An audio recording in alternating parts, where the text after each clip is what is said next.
Hello and welcome. This is the reading of High School Friends, which is the prequel to Elly and Kent's story from the hashtag Justfriends series, written by Marie Cole.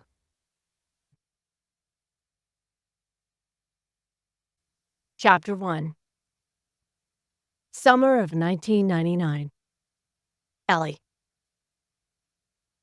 I ran downstairs when I heard Kent's old car as it rolled up outside my house, and the loud creak that followed after the engine cut off. I exhaled slowly as I heard his knock on our front door, trying to calm myself before I saw him. I didn't want him to think I was stressing over tonight. My big night. I was pretty sure he had something planned for my birthday, but I had no idea what it might be. I opened the door and smiled as my eyes took in his dark t-shirt and jeans, his typical attire. Kent smiled too as he took in my clothes.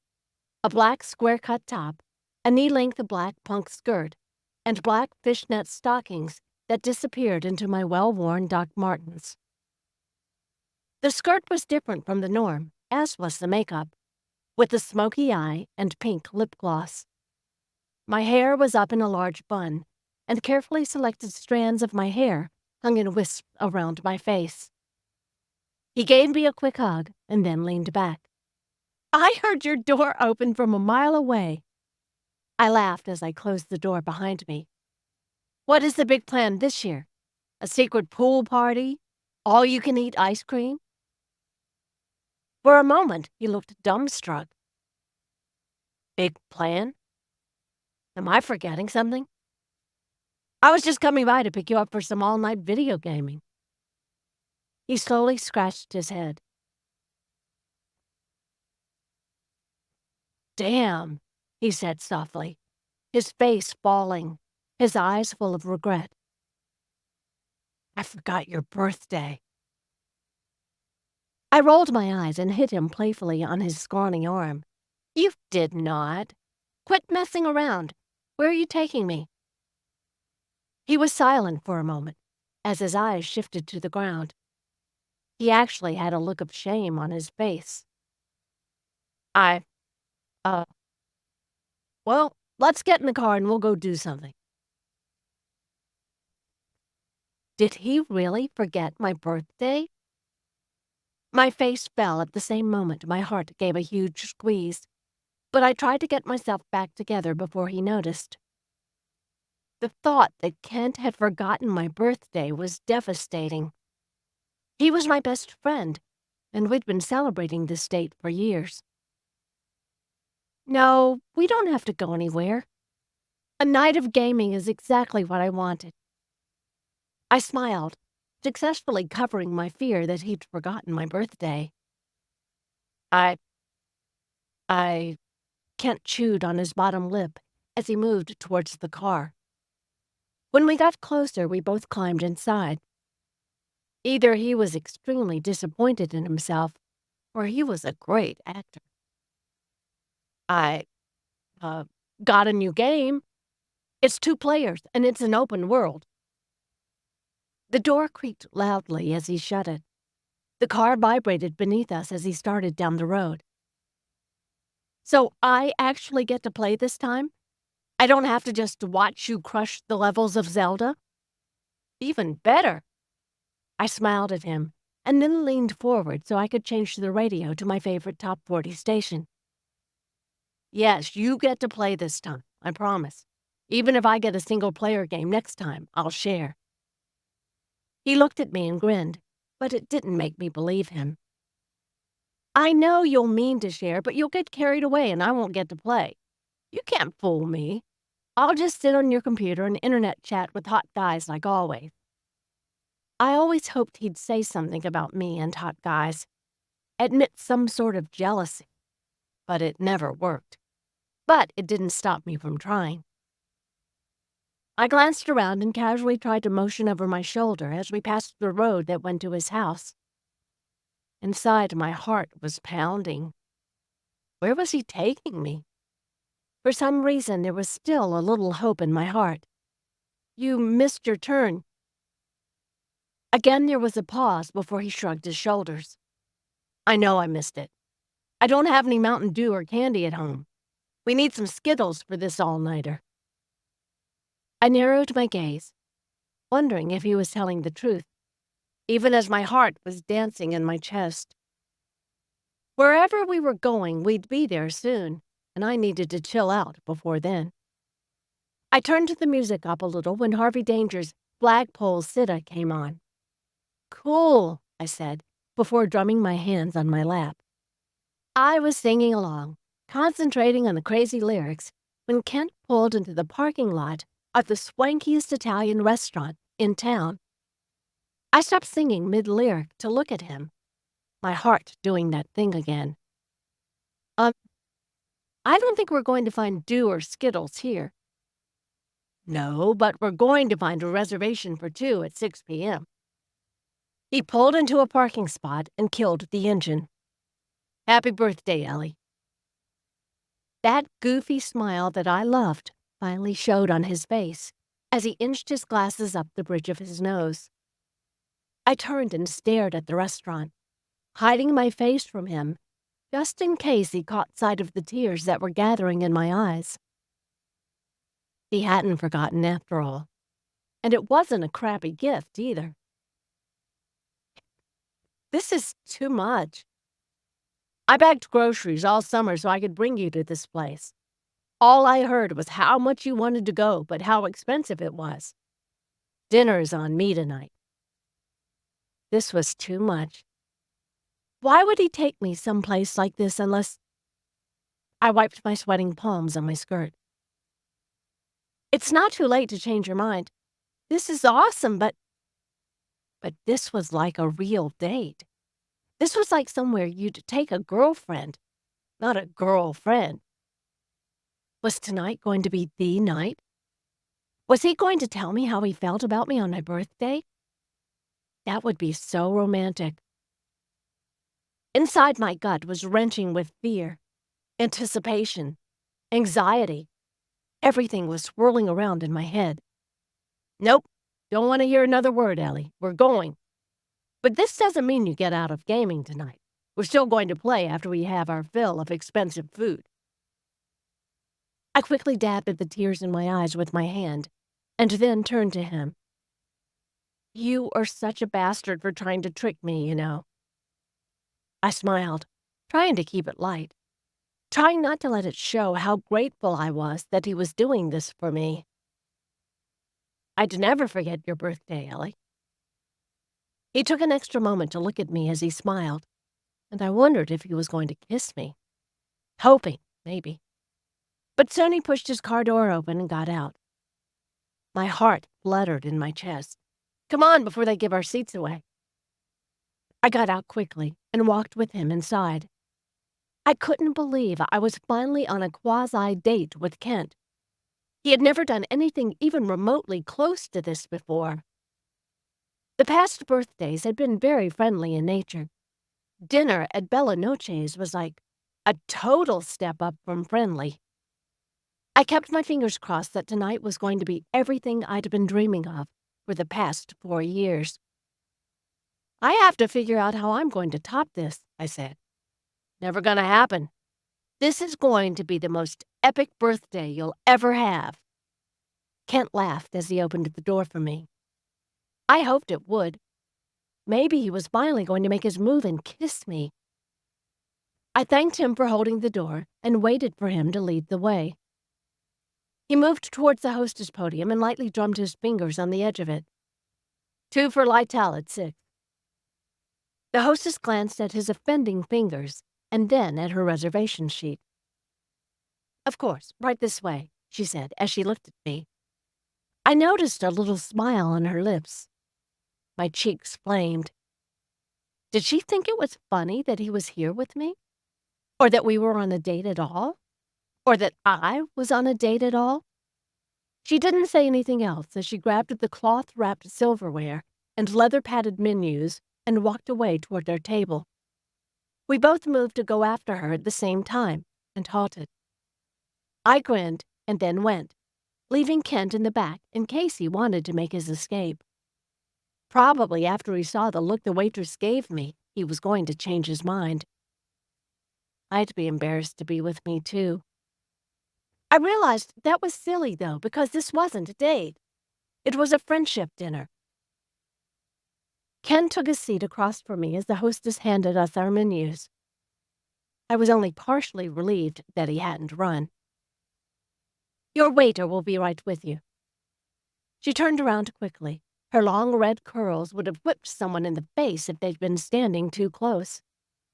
The image caused me to giggle. It was loud in the restaurant, and crowded. I looked around and noted that we were sorely out of place. Despite the gesture, maybe this was a mistake after all. We fit in his car, in his room, in my room. We fit anywhere there were a lack of other people. But this place, like most places, was not for people like us. Nerds, outcasts, socially awkward individuals. Kat leaned in and spoke loudly. "This place is bigger inside than I thought, and there are lots of people." I looked around and nodded, confirming his observation as I opened my menu. "Thanks, Captain Obvious. We don't have to stay if it's too much." I let him have an opportunity to call it off one last time. He frowned at me. "Hell no, Ellie. We're doing this because, like I said, this is your birthday. Pick whatever you want, but the Mountain Dew later is on you." He chuckled, but I knew he thought this place was way too expensive. I could see the sweat starting to pop out on his brow. I mulled over the menu. The baked ziti sounded good. The chicken parmesan was probably heaven on a plate. I glanced up and met Kent's eyes. I felt my cheeks start to color, and I looked back at the menu. Cheap and healthy, cheap and healthy. I didn't want him to think I was a complete fat ass. I frowned at the words staring back at me. What the hell was wrong with me? Kent knew I loved to eat. A lot. I was mad at myself for being such a girl, but at the same time I didn't want to ruin the evening. As soon as I found the least expensive thing, I set down my menu. I'd have the soup. I sat back and watched him, wondering what he was thinking about as he looked over the menu. He was probably having a sticker shock and wondering if he was going to have enough to pay for dinner.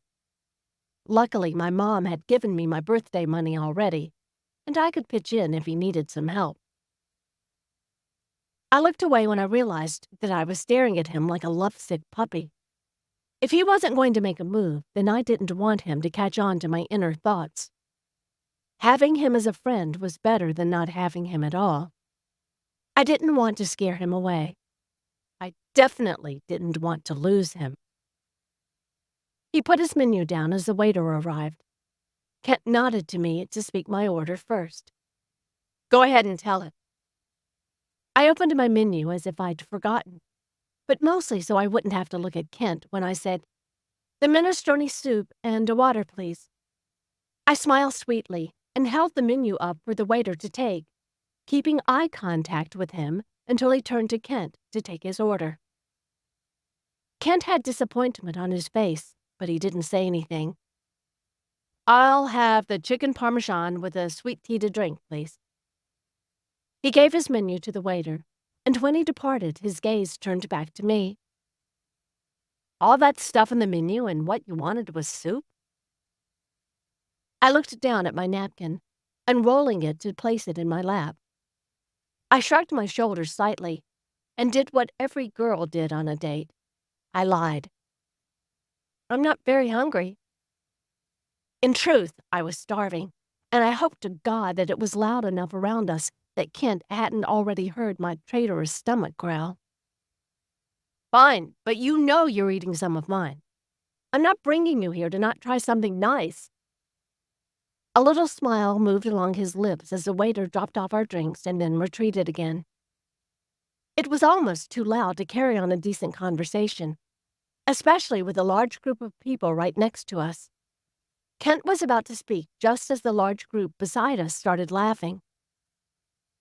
I smiled at the annoyance evident on his face. I knew just the thing to cheer him up.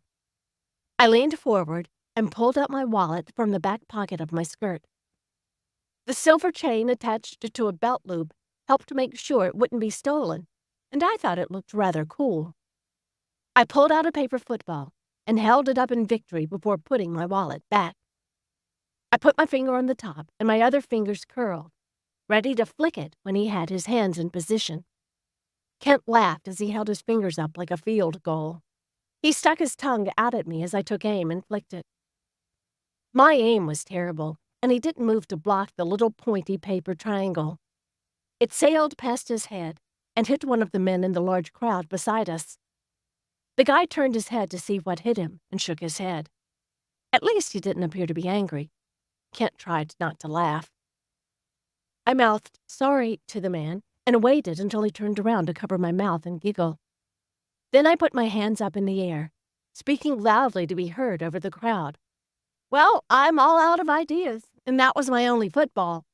Luckily, we didn't have to wait, because the waiter came to our table, his hands full of our food. Sweet!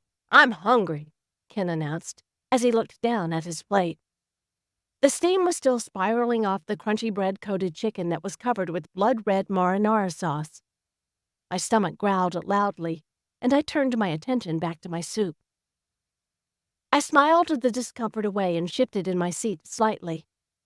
I thanked the waiter for refilling my water, and then dug into my soup with the provided spoon. We ate in silence, except for the cacophony of people all around us enjoying each other's company. When he only had a couple of bites left, and my soup bowl was empty, I looked from him to his plate. How is it?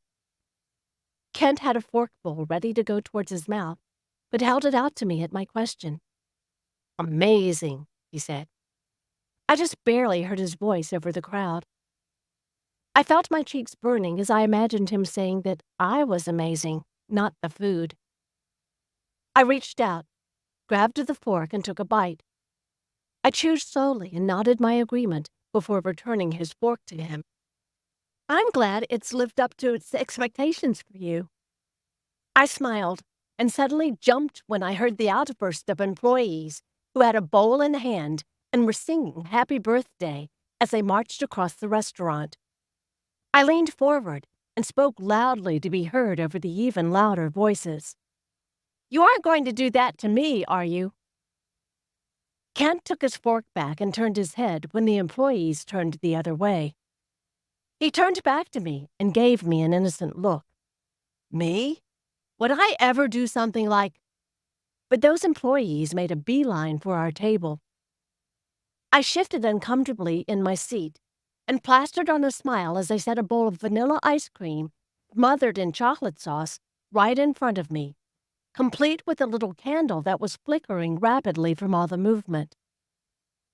My cheeks burned red now, and I tried to blend in with the seat behind me as I slunk back, but I smiled, glancing around the room and at the staff. I avoided looking at Kent until they were gone, and then I shook my head at him. I'm going to kill you.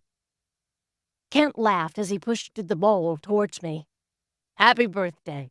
Now eat your ice cream so we can get the hell out of here with all these people. I ate it slowly and decided to tease him as payback for my embarrassment. So, when you grow up, you're going to celebrate birthdays at your house where there are no other people. Is that right? Yes, he said as he laughed. It's the large crowds. I don't like dealing with people day to day. I just want to play video games and have fun. Maybe design them or just be a game tester. But a hermit for sure. I nodded twice and was inadvertently being very sexual with my spoon, sucking on it inappropriately. I knew something was wrong when Kent blinked and his cheeks turned pink, like mine had when I imagined kissing him. He was staring at the spoon and my mouth. I popped the spoon out of my mouth, my blush matching his when I realized just what I was doing. I was pretty sure he thought it was gross coming from me anyway. Sorry, I said. He blinked again. It's fine. Are you enjoying it? He finished off his sweet tea.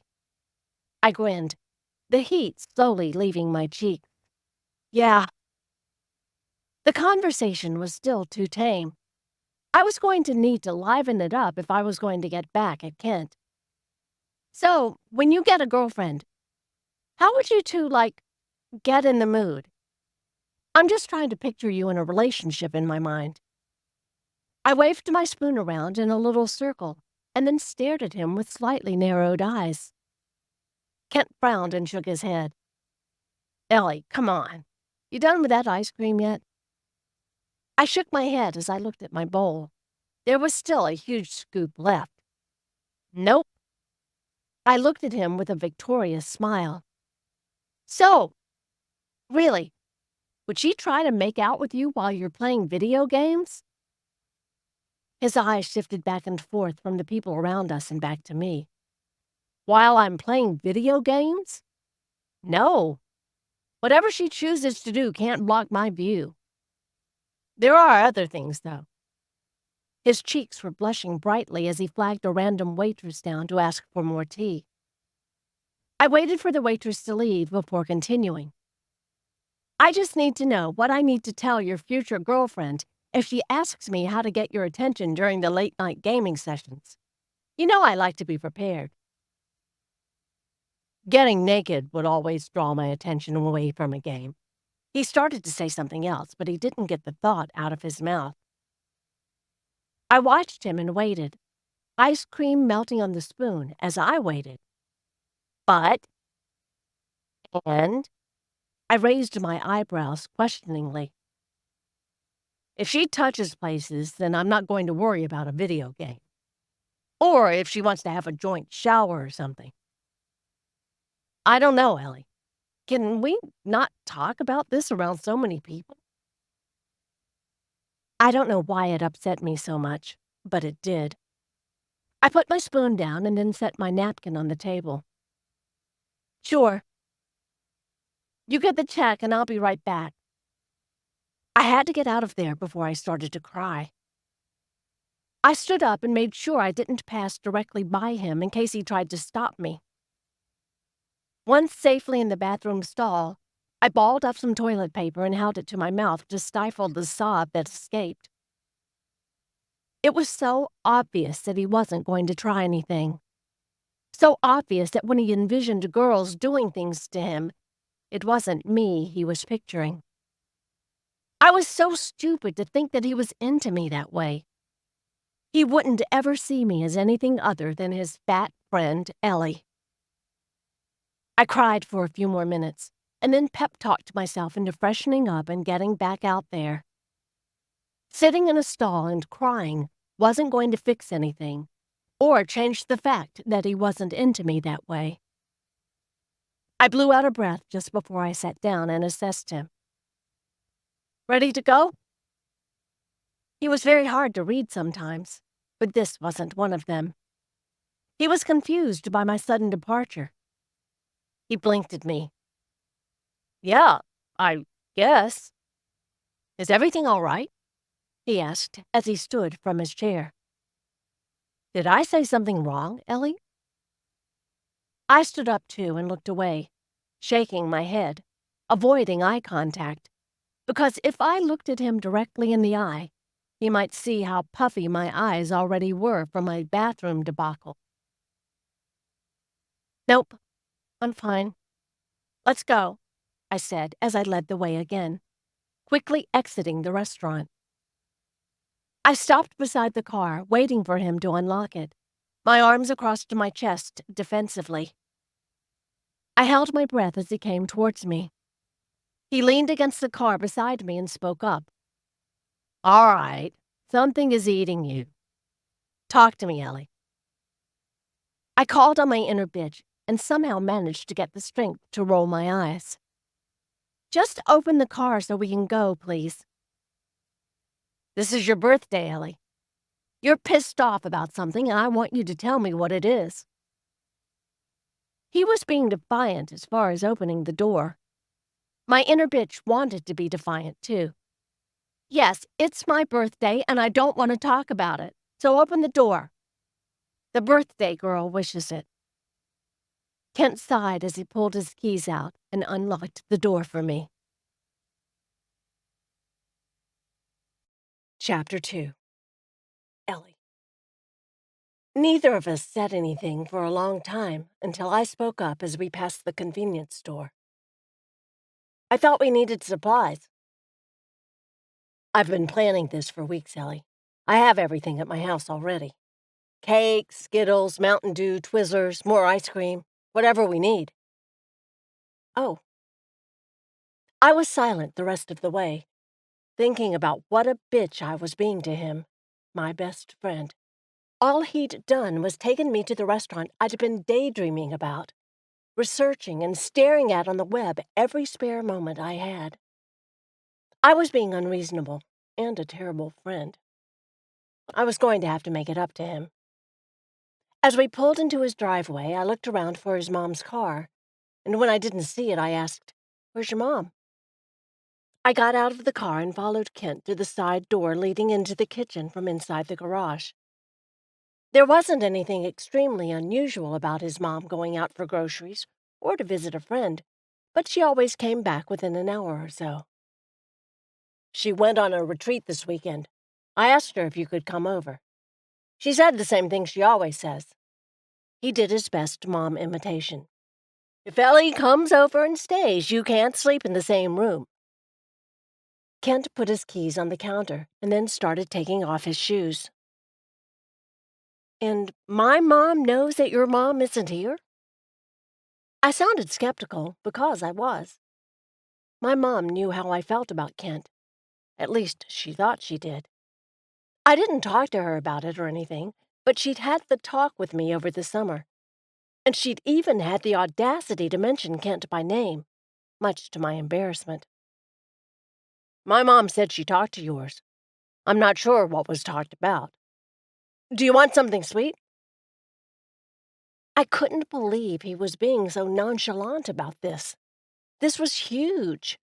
We were here alone. My heart was beating rapidly as I imagined all the things we could do. We could jump on his mom's bed. We could get tipsy on his mom's alcohol. We could make out on his bed. My cheeks flushed at the image that my girlhood so desperately wanted. I bent over and unlaced my docks, trying to remember what he'd just asked me. When do I not want something sweet?" I was being more like myself, so my inner bitch must have retreated. I was grateful. Kent opened the cabinet and got down a couple of glasses and filled them with dew before going to the fridge to grab the sweets he'd been storing there. With my shoes unlaced, I slipped my feet out and then tugged on the back of my skirt, making sure it was decent. I stood up and grabbed an armful of junk food from him so he didn't carry everything. It was time to apologize, I decided, so we could leave it here in the kitchen and it wouldn't be weird in his bedroom. "Kent, thank you for the birthday dinner. I'm sorry I was such a bitch about it, but I wanted to let you know that I do appreciate it. It was really cool of you." I offered him a smile, hoping he would accept my thanks and apology. "It's all right, Elly. I shouldn't have embarrassed you at the restaurant with the singing. Next time I won't be a douchebag like that." He smiled at me, then leaned down. I held my breath as his face came closer and closer to mine. Was this it? He placed a little kiss on my cheek, and I closed my eyes tightly, still hoping he'd give me more than just one kiss. "Happy birthday." He stood up straight, sipped some dew, and moved to the stairs. "Now come on, I'm going to kick your ass at some video games." My heart was hammering in my chest. He'd been so close, and yet nothing but a little cheek peck. Brush it off, Elly. "Yes, I will kick your ass at some video games." I shoved him to the side and ran up the stairs to his room. yelping when he closed the gap and gained on me. I stopped at the next to top step and spread my body out across the stairs so he couldn't go up. I was slightly winded. Hey, I'm the birthday girl. You have to let me win. Kent looked at me, our eyes meeting when I was a step above him, and he grinned. All right, I'll let you win. This time. Because it's your birthday. I smiled and wondered what else I could talk him into doing for the sake of it being my birthday. I turned around and walked slowly towards his room. He had plenty of time to blow past me and be a douche if he wanted to. But apparently he was a man of his word, even when I knew it was killing him inside. He loved to win. He simply followed me. When we went through the door, he said, All right, you won. You beat me to my room. I put the junk food on the middle of his bed and then looked at the glasses in his hands. I snorted with laughter and pointed at them. Oh my God, your mom is going to be so pissed.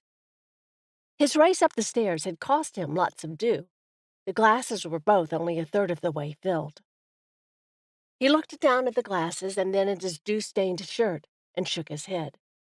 I felt my giggles die down to a smirk after a few seconds. Aren't you going to mop it up? I'd help, but, it's my birthday. Kent set the mostly empty glasses of dew down on his desk. Without a word, he left the room and was gone only a little while before he came back again. All right, so a minor setback. I need to shower because I'm all sticky. Damn the bad luck. I shook my head in mock disappointment as I turned on the gaming system. I was going to need practice if I was going to stand a chance at taking the title tonight. I'll be back soon. It doesn't matter how much you play, you're still not going to beat me, he said with a chuckle as he snatched some clothes from his dresser and moved it down the hallway. I glanced at him as he left the room, my eyes widening as I stared at his naked back. He must have taken off his shirt. The TV yelled at me, noting my defeat and distraction. Shit! I looked back to the screen and got lost in the game again, determined to make him work for his victory at the very least. 3 rounds went by and he finally returned in a t-shirt and jogging pants. He sat beside me and watched me play for a bit. Not bad. Not bad. Don't patronize me. I stopped playing and grabbed the other controller, tossing it at his chest, knowing he'd catch his precious electronic accessory. I restarted the game and grabbed a Twizzler as I sat back and waited for it to start. As the game was starting back up, he stole the partial Twizzler from me. Finders keepers. I watched with an open mouth as he popped the other part in his mouth. It was times like these that I wondered if he was teasing me. I wondered if he knew I was hot for him and that something like stealing a Twizzler from my lips and finishing it with his was almost the same as us kissing. In my mind, anyway. I shook those thoughts away and mumbled under my breath, jerk face. I grabbed another Twizzler when it was a good moment to stop repeatedly pushing buttons. I squealed and moved as we played. When I realized I was beating him, I yelled, Ha! Suck it! I was not a gracious winner. Now who's being the jerk face? He stuck his tongue out at me as he stood and went to get more snacks, finishing his dew as he walked out the door. I grinned as I watched him retreat. I was very proud of myself for beating him at his own game. You're always the jerk face. You are up here all the time practicing and giving me low self-esteem when you whoop my ass. How does it feel now, babe? I opened up an oatmeal cream pie and took a bite as I watched him disappear down the stairs. Don't be long. It'll give me too much of an edge. Whatever, Miss Smarty Pants. You want more dew? If you do, I'll grab a 2-liter and bring it up. I shrugged, tilted my head backwards and yelled back, Sure, why not? After a minute or two, I heard his feet thudding on the stairs as he made his appearance with a 2-liter in hand. He filled the glasses back up and brought them over as he took a seat next to me again. We can do something else if you want. I got some movies or something like that. You can even use my computer if you want to, so you can chat to people. It's your birthday, Ellie, so this should be about you. Way to try to get out of getting your ass beat any further. I grinned. Whatever. He frowned as he turned his head to me. I'm just trying to be nice here. I got up and lay back on his bed, crossing my legs at my ankles, making sure I didn't embarrass myself in my skirt. Whatever. You're just trying to save face. You can't fool me. Yeah, maybe. Maybe I'm just trying to not be an asshole. He lay back on the bed beside me with his hands on his chest. I scooted over closer to the wall so that he had enough room. I didn't want him thinking I was putting the moves on him. I wasn't sure I was up for more birthday rejection. I'm not sure it's working, I teased him. You like giving me hell, don't you? Kent laughed as he turned on his side. So, more games? Movie? Snagging? What do you want to do? I want you to watch a chick flick and paint my toenails. I grinned at him, my head turned to the side. And then you can feed me cheese balls and fan me with a large reed. There was a long pause as he lay there beside me, looking over my face. I could only assume he was checking for seriousness. All right, chick flick and I'll paint your toenails. But you're on your own as far as the fan and cheese balls go. Too bad. That would have made it the best birthday ever. Now it's just average. I sighed dramatically, and then slid off the bed, going downstairs to find a chick flick. His mom loved them too, so there were plenty to choose from. I came back upstairs with the classic Dirty Dancing. I popped it into his cassette player, and then took my spot on the bed. I looked down at my fishnetted toes and cursed. It was going to be hard for him to paint my toenails when I was wearing these damn things. I looked at Kent. Turn around, or cover your eyes or something. He blinked at me, confused.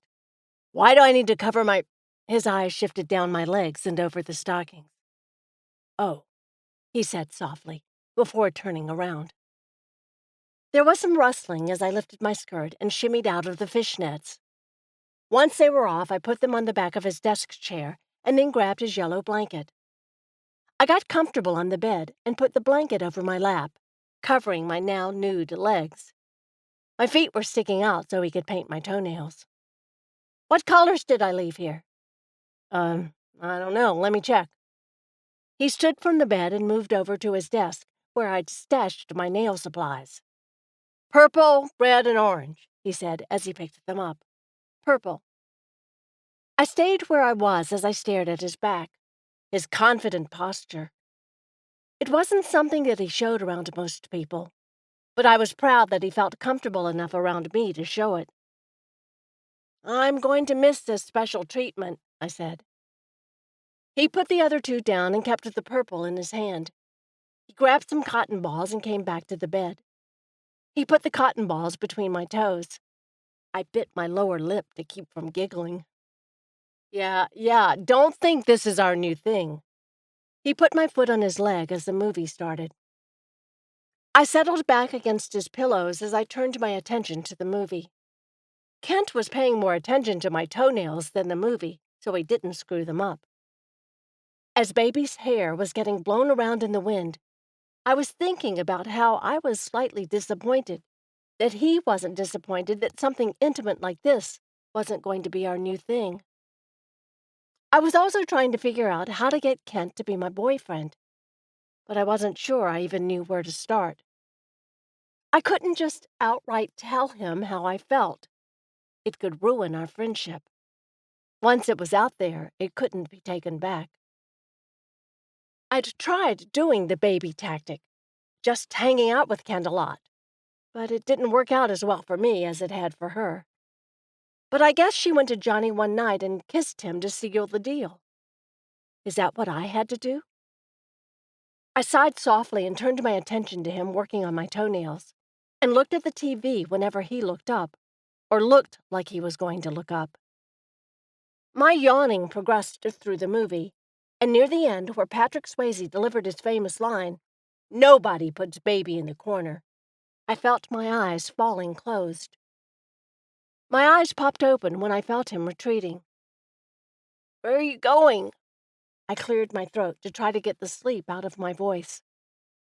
I was going to pick things up and let you sleep, Ellie. That's all. You can sleep a little if you want. I looked at the TV and then back to Kent. I'm good. I'll help you clean up. Why don't you just hang out there and I'll pick things up, then I'll put another movie in for us. What time is it? I told Jake I'd be online tonight so he could wish me a happy birthday.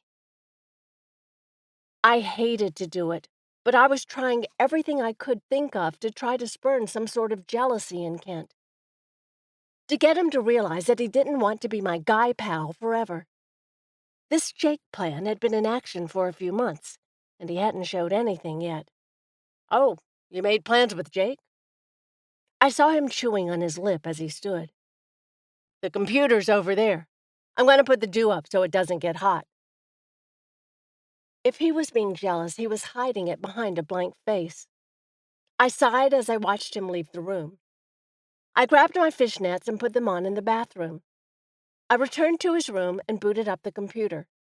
I stared blankly at the screen as I sat down in front of it, waiting for it to load. I heard him banging around downstairs and knitted my brows together as I stared at the top of the stairs. What the hell was he doing down there? Cooking a gumbo?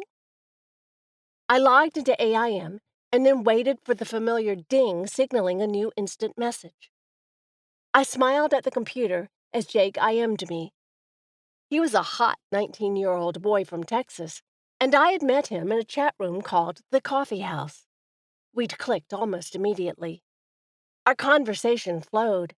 We joked and asked lots of questions of each other. Jake had recently gotten a girlfriend, and I was always asking about how that was going. I had no idea what real relationships were like, as I'd never experienced anything in the dating world. I started typing away to Jake, and after 10 more minutes of missing Kent, I went to the top of the stairs and called down to him. Hey, you okay down there? Yeah, I'm okay. He was gone a little while longer. Finally, he came back to his room and walked over to the TV. He switched to the gaming system before sitting down on his bed. I watched him skeptically. What the hell were you doing down there? Licking your wounds from the crushing defeat? The good thing about IMing was that usually the other person took a little while to respond, which gave me lots of chances to bug Kent. Maybe I was, maybe I wasn't. Maybe I was looking for a phone number. Regardless, I'm sitting here playing a game now while you chat with your boyfriend. For the first time, it sounded like there was some jealousy there, and I felt my chest tighten. Was he jealous? He was probably just bitter that I'd made plans to spend time with another guy friend. I rolled my eyes. He has a girlfriend now and lives in Texas. He is like you, a boy who is a friend. What phone number were you looking for? I chose to ignore the jealousy, figuring his anger was because he had to play video games by himself. Amanda Holland gave me her number last year, and I was wondering if I still had it. He was absorbed in his video game at this point. The screen flashed colors and things over the glasses on his face. I frowned at him. Why were you looking for her number right now? I was just curious. Kent shrugged, acting very nonchalant. Seriously? He was looking for another girl's number on my birthday? The jealousy trap hadn't worked. Instead, it had just pushed him towards another girl. I turned back to the screen when I heard the little ding.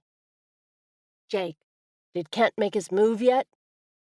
I stared at the screen for a moment and then glanced at Kent, still very much ignoring me, and then looked back to the blinking cursor waiting for my response. Ellie, no.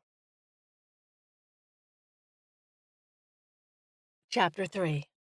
Kent. I exhaled slowly as I lay on my bed, staring up at the ceiling. Ellie had made me so angry. I'd done everything I could to make her birthday great, and what did she do? She went on the computer to talk to that idiot. Despite my offer to sleep on the couch downstairs, she still chose to go home. Not that I could blame her after I'd thrown Amanda Holloway's fake number in her face. I didn't know why I'd done that either. I rolled over after punching my pillow. It didn't matter. She could see and talk to whoever she wanted. It wasn't like I had any claim on her. She was just my friend. Why did it even bug me so much? I closed my eyes tightly and tried to get some sleep. After 10 minutes of listening to myself breathe, I rolled onto my back again. Summer. Sprinklers. Zelda. Star Wars. Han Solo.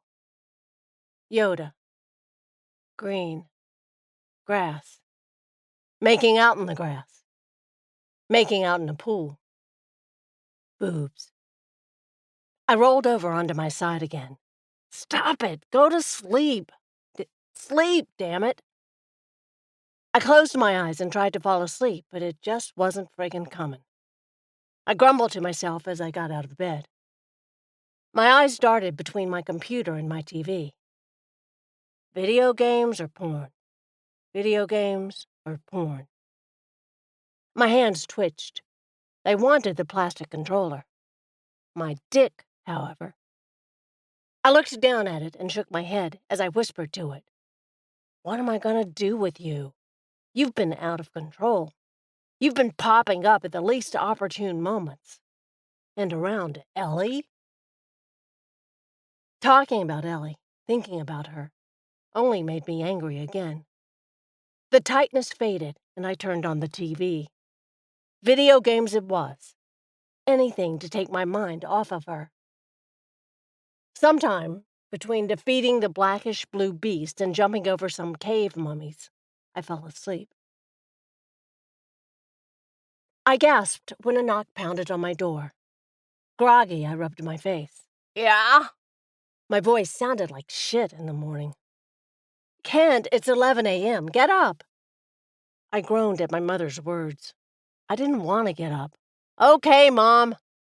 I heard her footsteps retreat as I climbed onto my bed. I was still extremely tired, but my dick was ready for some attention. I groaned again and tried to ignore it, but it just stayed there, like a large sword in my boxers.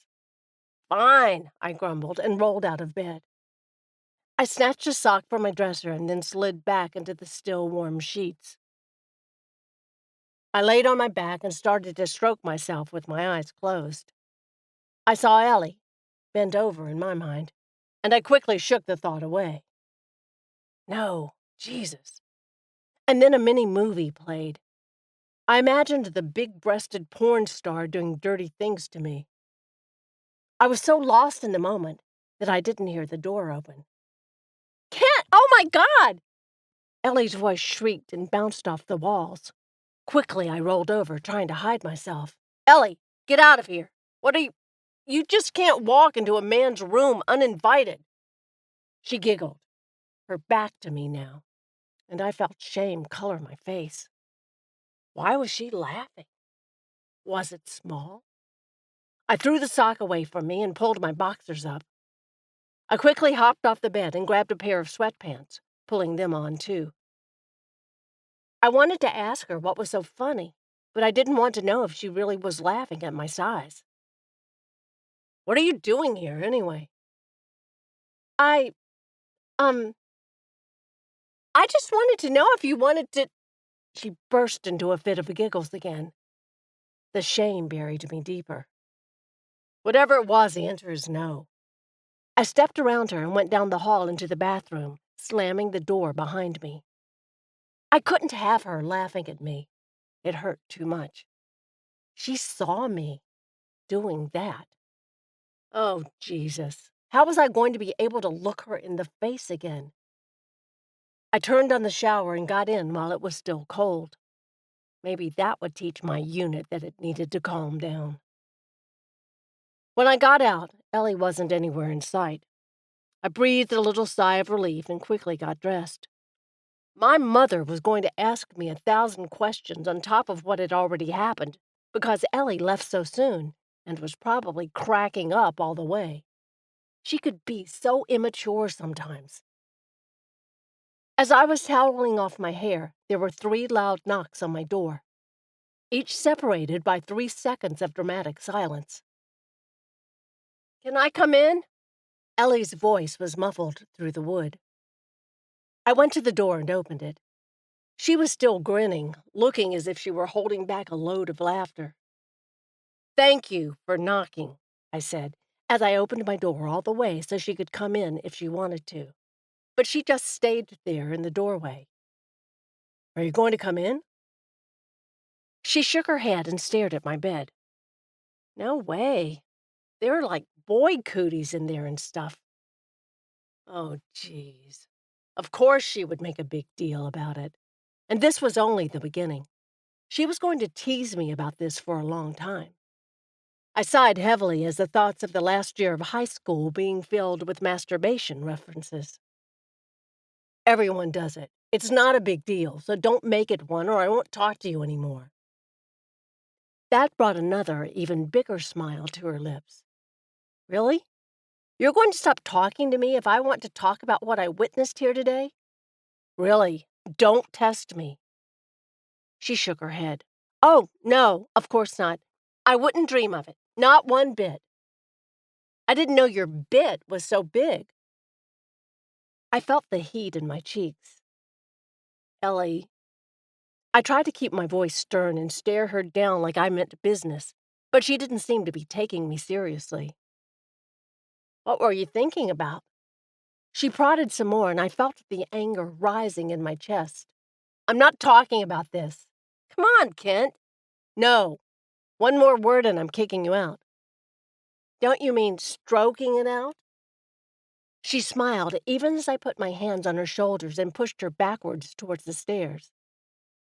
"Kent, we need to talk this out. Quit being such a baby." My mom was coming out of her room just as I pointed down the stairs. "Go on, Elly." "What's going on, Kent?" my mom asked as her feet slowed in the hallway. "Mom, just stay out of this. Elly is—" Jesus, what did I tell my mother? That Elly saw me beating off and wanted to talk about it? "I was just trying to get Kent to go for a walk with me, but he turned me down. Said he needed alone time in his room." I shook my head a little as I heard my mother inhale deeply. My body tensed, ready for the inevitable. "Kent, you've been in your room all morning. Go outside and get some fresh air. Don't be rude." Elly, damn her. I didn't say another word as I went downstairs and pulled on my Converse sneakers. Elly was behind me, chattering away at my mother like she was an innocent party. I was going to get her back for this. I wasn't sure how or when, but I was.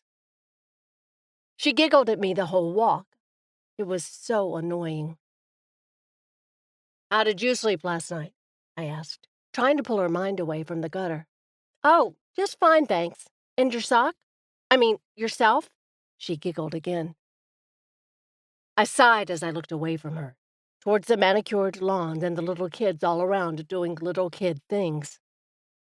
I remembered when me and Elly used to do stuff like that. Jump around in the sprinkler, eat popsicles, get sticky, and go jump around in the water some more. Great. I dreamt about Amanda, which is why I had to, you know. I glanced at her, her face expressionless. I squeezed my fists together, wanting to shake myself. Why had I done that? I pressed my tongue against my cheek as I looked back to the sidewalk. It didn't matter. She didn't care. "Are you going to ask her out when we get back to school?" Psst, no. "Why not?" "Because she isn't into me." As soon as I said it, I knew I'd made a mistake. What could I tell her? She wasn't going to let it pass. "But I thought she gave you her number. That means she's into you." "I think she did it because she lost a bet." I scratched the back of my head, trying to remain casual. Way to make yourself look pathetic, Kent. "Well, that's pretty shitty." You should be having sexy dreams about someone more deserving. Someone like you? Christ. So, why did you really come over? I know it wasn't to walk. I tried again to change the subject. She sighed as her shoulders shrugged. My eyes dropped to her chest. She was far from stacked, like the big-breasted porn star I liked to watch, but Elly's were real. And Elly's. She looked at me, and I pretended that I was looking at the grass just beyond her before meeting her eyes. I hoped like hell she didn't catch me staring at her boobs. I just wanted to tell you thank you for the awesome birthday. Something about her tone was off. I studied her for a minute longer. Her lips were pursed, and then she smiled at me. She put her hand on my arm and pushed me to the side. I was half expecting it, so I caught myself.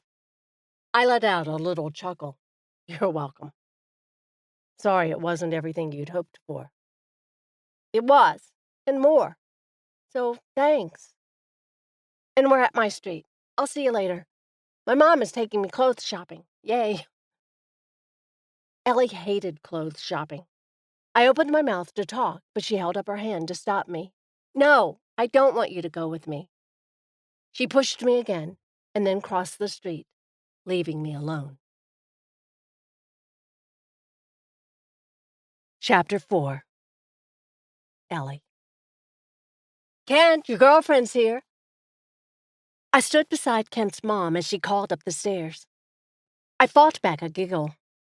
Kent was very insistent about our relationship, and I'm pretty sure his mom knew that and teased him about it on purpose.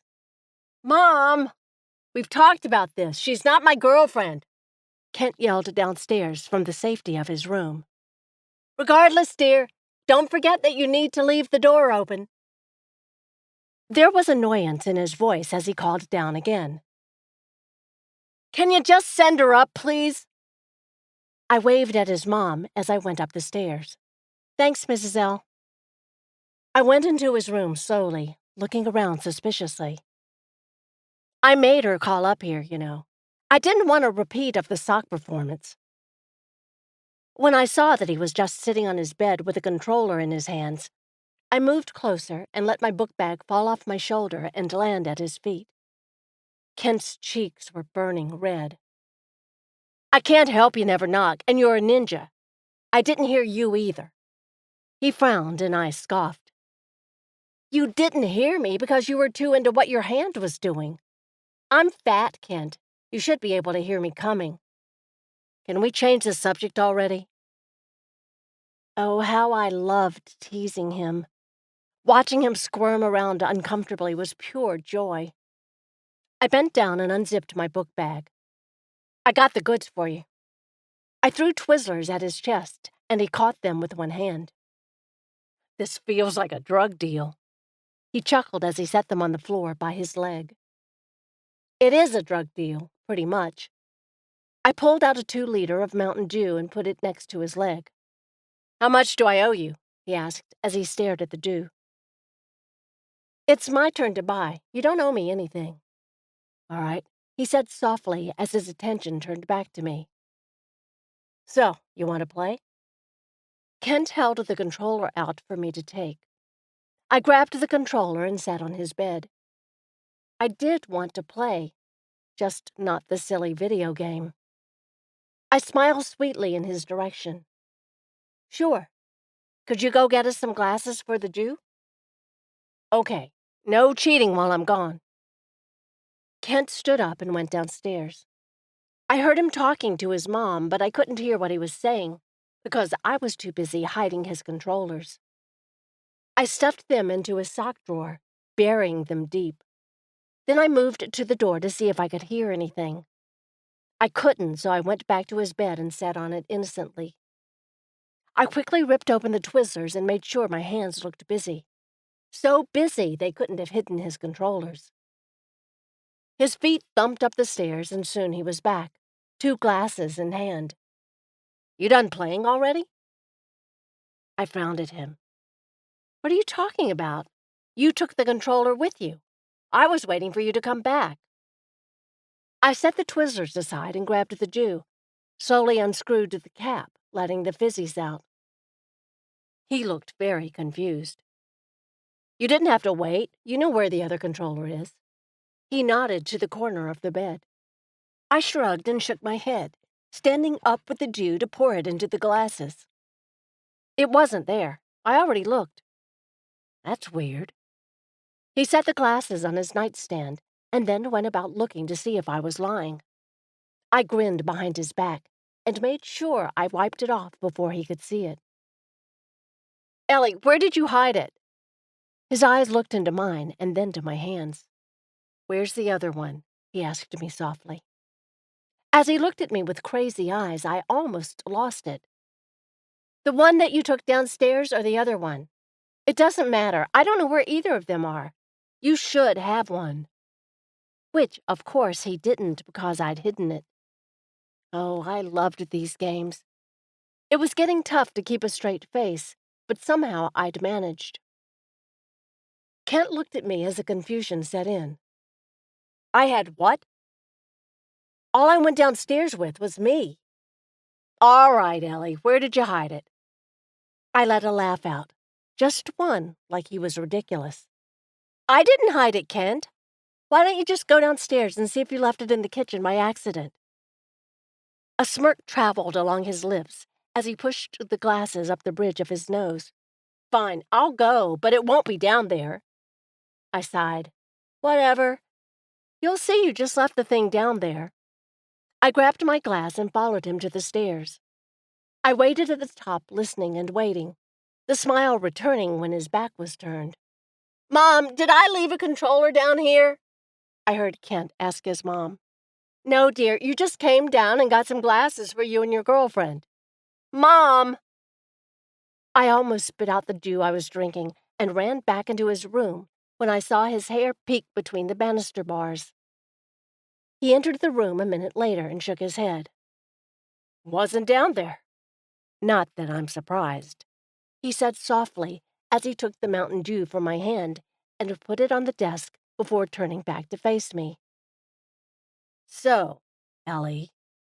He jumped at me, pushed me back onto his bed, and started tickling. I screamed and started laughing almost immediately. I tried to get my leg between us to hold him off, but I couldn't. I didn't! Kent was relentless with the tickling. You did. You hit them. Admit it. He was laughing, too, as he tickled me. Kent, stop! I rolled onto my side and struggled to push his hands away, gasping for breath between laughs. I felt my face turning red. He followed my motions, laying on my side so he could snake his hands between my arms. Not until you promise to give them back. Give my precious back to me. He did his golem voice from The Hobbit, and he did it rather well. I squealed, and the tickle session was interrupted by a loud knock on his bedroom doorframe. Kent! His mother was scowling at him, and that caused him to rocket away, his cheeks turning pink from embarrassment. Mom, I was just... No funny business. He held his hands up innocently. I grinned, still panting to get my breath back.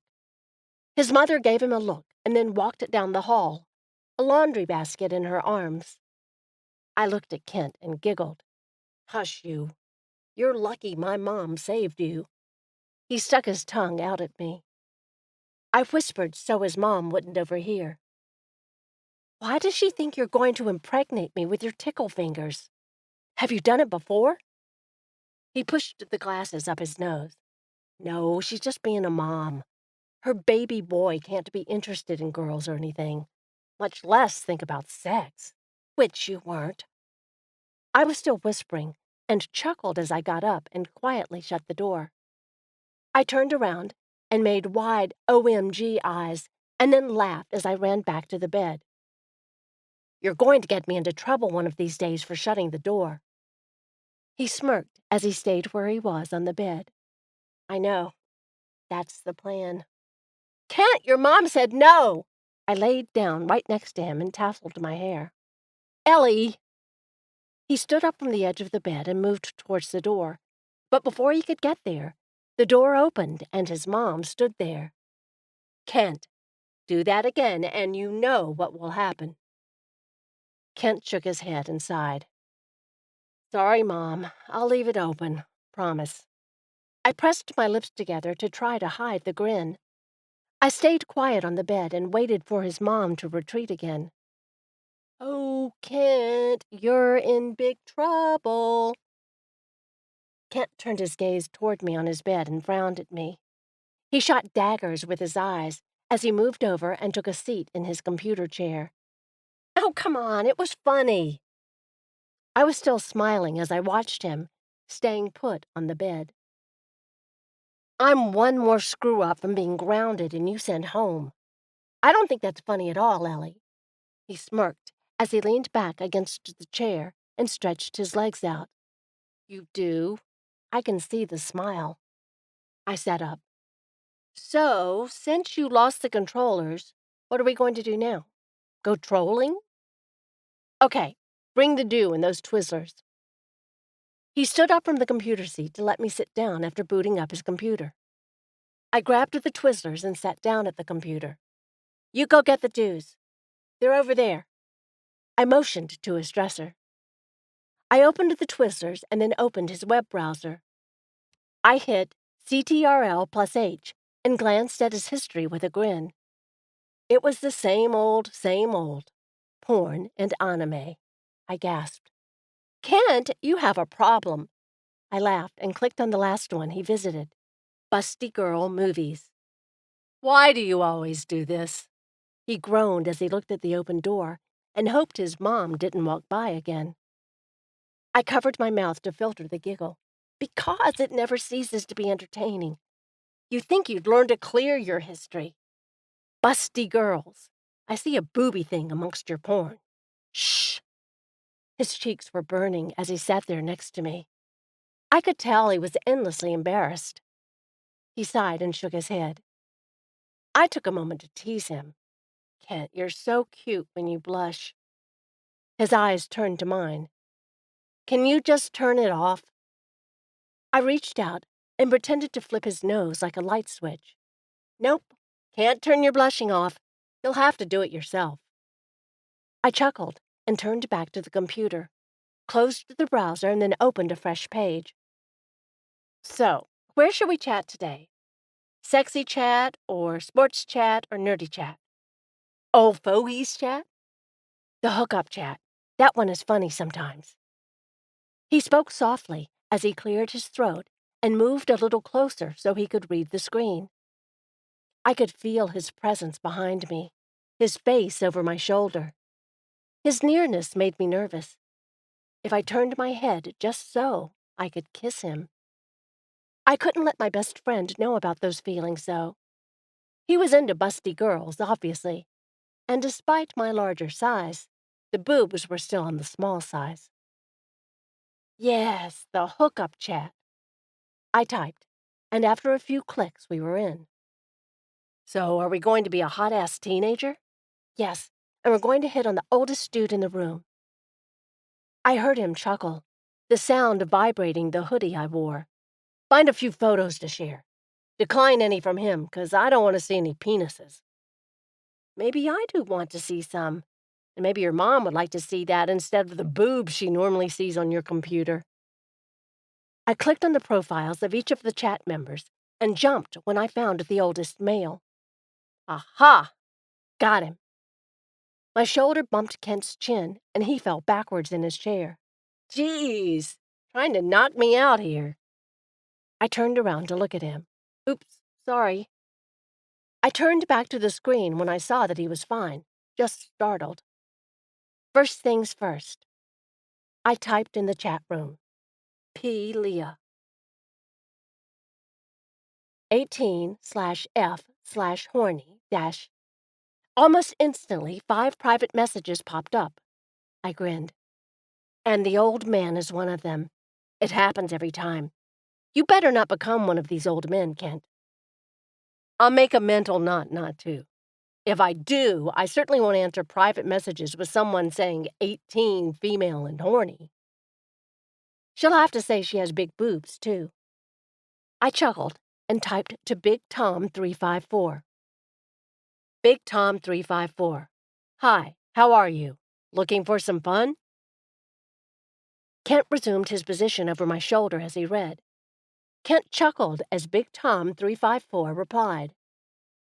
Big Tom 354. Always looking for fun, especially from a hot young girl. P. Leah.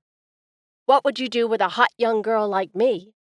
Big Tom 354. Well, I wouldn't waste any time getting you out of those clothes so I can see your body. I love a tight body. I covered my eyes and laughed. Ooh, Kent, what do I say? Kent just laughed. Don't look at me. It was your idea to find the old guy. I clicked the X on the browser. I can't do it, I giggled and stood up, hitting his chin again. This time, Kent actually landed on his butt with a grimace of pain. His hand came up and rubbed his chin. Oh, Kent! I got down on my knees beside him and tried to look at his chin, my hand on his wrist. Are you okay? I winced, the merriment of earlier gone. I could see just a bit of blood in the corner of his mouth. He was smirking as he opened his mouth just a little and stuck his finger in, which came back with some blood on it. Suddenly the room started to spin, and my vision was starting to darken. I closed my eyes tightly as I sat back onto my heels. Oh my God. Are you okay? Yeah, don't look. I'll be back, he said softly as he got up from the floor. I heard him leave the room. I got up and went to his bed, laying down so I didn't pass out on the floor. I put my arms over my eyes and tried to relax and not think about the blood. Ponies. Rainbows. Sprinkles. I felt the bed dip beside me, and then something cold and wet was on my hand. I grabbed it and put the washcloth over my eyes, wincing as it touched my skin. It was really cold. Are you okay? I asked him again, since I couldn't actually see him. I'll be fine. Just bit it good. You want some cold water? He asked me softly. No. I want to watch some busty girls. I lifted up the washcloth to peek at him. That can be arranged, he grinned. I laughed softly. Yeah, right. It got you to laugh anyway. That's what I was going for. I sighed softly and pulled the washcloth fully from my eyes. My vision was just as good as ever, and the queasy feeling was quickly dispersing. What are you going to do without your controllers? Well, the options are pretty limited. One of them I can't do with a guest here. There would be an option to make out, but since my mouth is bleeding, that's out. He shrugged his shoulders casually, but the mention of making out with him made my stomach clench. Then there is watching a movie, I guess. Making out? Kent, please. Do you even know how to do that? I do. Kent winked at me as he moved over and turned on the TV. He picked out a movie and slipped it in. I was stunned. He did? Since when was he kissing girls? I sat up and crossed my legs, Indian style. You do not. I watched him carefully for any sign that he was lying. I do, but I don't have to prove it. Besides, you'd just get all queasy and pass out on me. He laughed, and my stomach jumped and then dropped. He was just teasing me, getting my hopes up. He was finding any excuse he could not to kiss me. Not that I could blame him. I wasn't going to win any beauty contest, and, as I'd established when I discovered his porn habit, I didn't have big enough boobs. You do not. Who have you made out with, and when? Was it last weekend when I was at my grandma's? It was getting to the point where I was more upset that he hadn't shared the information. I thought we were friends. Best friends. Why, Elly? Are you jealous? He canted his head as he turned it towards me. He pushed the glasses up the bridge of that nose again. I blinked at him, frozen, and then shook my head, my cheeks growing warm. No. No, I'm not jealous. I just don't want to get left behind. I was, though. Of course I was. I wanted to be the one kissing Kent. I think you are jealous. You just don't want to tell me. What if I told you I did kiss a girl while you were gone? He leaned on the bed a little closer to me. I moved further away. He was making me squirm, and I was pretty sure he was doing it on purpose. I'm not jealous. And if you did it while I was gone, well, that's fine. I'm just curious who you did it with. Kent raised his eyebrows. He scooted closer. Oh, yeah? So if I said it was Lindsay Hall, that would be okay? Lindsay Hall? I scooted some more, but I wouldn't be able to move anymore. I was at the foot of the bed. I shrugged and looked away. That's great. She's pretty and thin. I get that. What if I'm lying? What if I didn't make out with Lindsay and I'm just testing you? He moved a little closer again with a little smile, his face coming closer and closer to mine. Then I looked at him. You'd be a jerk face. So, have you or haven't you? He was playing games with me, and damn it, I didn't appreciate it. I leaned away, but he followed. What do you think, Ellie? I stopped moving away, my mind racing, wondering if this was it, the moment Kent would finally kiss me. I don't know. Kent stopped moving forward and shook his head. No, I didn't kiss her. I haven't kissed anyone. He winked at me as he sat back on the bed away from me. I wanted to throttle him or pounce on him and get it over with. I wasn't sure. I pressed my lips together and then released them slowly. Oh, good. We're still even.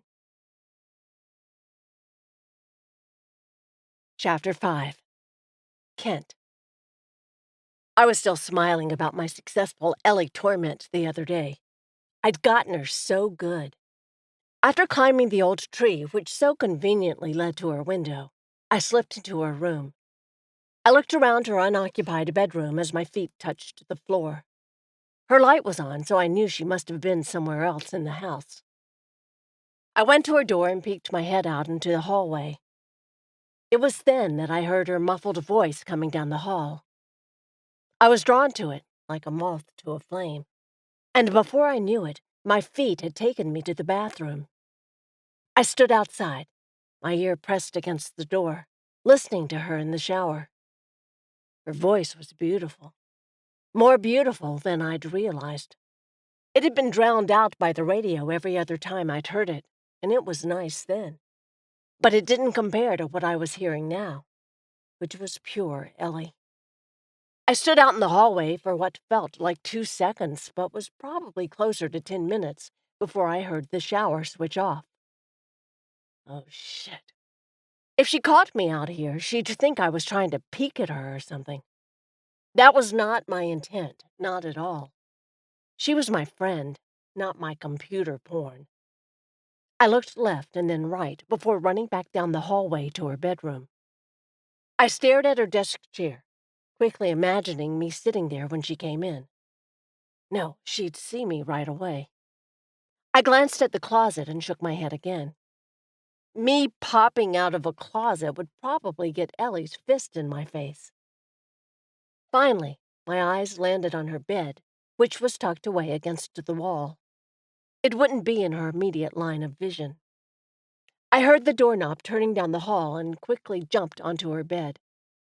I got settled in a lounging seated position and crossed my legs at the ankle.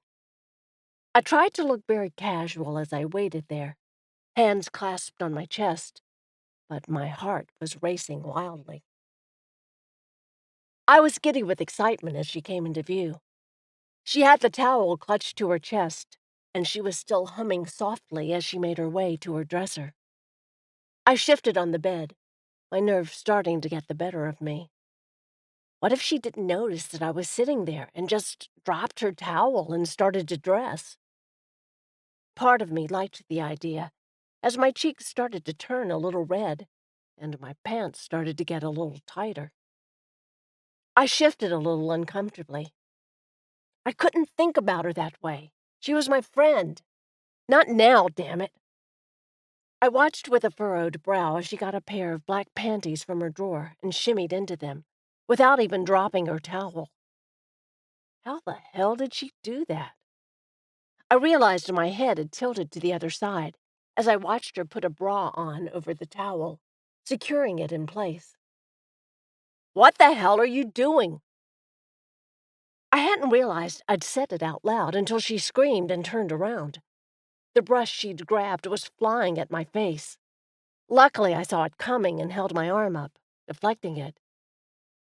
Jesus Christ, Kent, what the hell are you doing? Sorry, I countered as I rubbed my arm where the brush had bounced off. I wanted to hang out, so I snuck out of the house. She put her hand to her chest before coming over to retrieve her weapon. Her brush. She raked it through her hair roughly, causing me to wince. I would hate to be a hair on her head. So you thought you'd just come in my room unannounced? Her voice quivered with anger. I wasn't sure why she was getting so touchy. It's not like I hadn't snuck into her room a dozen times before. What's the big deal? I eyed the brush, wondering if she was going to launch it at me again. I know you haven't noticed, but I have boobs now. I'm a woman, okay? And the things that used to be okay are not so okay anymore. Like sneaking into my room without calling or something first. You wouldn't have heard me anyway, between the shower and your singing. The words left my mouth before my brain processed them. Oh, shit. Kent, how long have you been in here? My fears were realized as the brush came flying at me again. Get out! My arm came up as the brush bounced off almost the same exact spot. Ow! I let out as I sat up. Elly, calm down. I came in the window and couldn't find you, so I went looking. I heard you in the bathroom and I listened for a minute. Then I came back here to wait. It wasn't the whole truth, but it was close enough to allow me to get away with lying to her without her knowing it. Fine, whatever. Just cover your eyes. I'm practically naked here. She crossed her arms over her chest and waited. I pulled my glasses off and put them on the bed beside me and covered my face. I could hear my muffled voice. It sounded funny. Okay, I can't see a damn thing. There was shuffling around her room as she moved. After a few minutes, I heard her door close and her footsteps retreating down the hallway. I jumped a little as the bathroom door slammed and wondered if coming to see her had been such a good idea after all. With a sigh, I stood from the bed. I didn't like it when Elly got mad at me. I had to say I was sorry or something. I moved out of her bedroom and down the hall towards the bathroom. I stood outside of it and listened. I could hear the water running, and as I inched a little closer, I also heard some muffled noises. Was she crying? I stood there for a moment, unsure of what to do. Finally, I raised my hand and knocked. Despite the fact that I didn't want it there, my mother's voice was ringing through my head. A woman is a sensitive creature, Kenny. When in doubt, always say you're sorry. Elly, I'm sorry. I should have been more considerate. The water ran for another 30 seconds before turning off. I'm fine. I'll be out in a minute. She didn't sound fine. I knew that as soon as I saw her, I'd know if she'd been crying or not. Had I made her cry? Shit. I ducked my head and shuffled down the hallway back towards her room. Girls were getting more and more complicated, especially Elly. Ever since... Aha! I grinned to myself as I sat down on her bed. I knew the reason she was being so irrational and emotional. She was on her period, and I knew exactly what would make her feel better. Cookie dough ice cream and a pedicure. I looked at my watch. I had 20 minutes to get down to the corner store. I jumped up and grabbed a piece of paper and scrawled a quick note which I left on her bed. Back out the window I went and jogged it down to the store. About halfway, I was breathing heavy because I was a video game nerd, not a gym rat. The door chimed as I pushed it open. I was trying to catch my breath as the guy behind the counter raised his eyebrow curiously.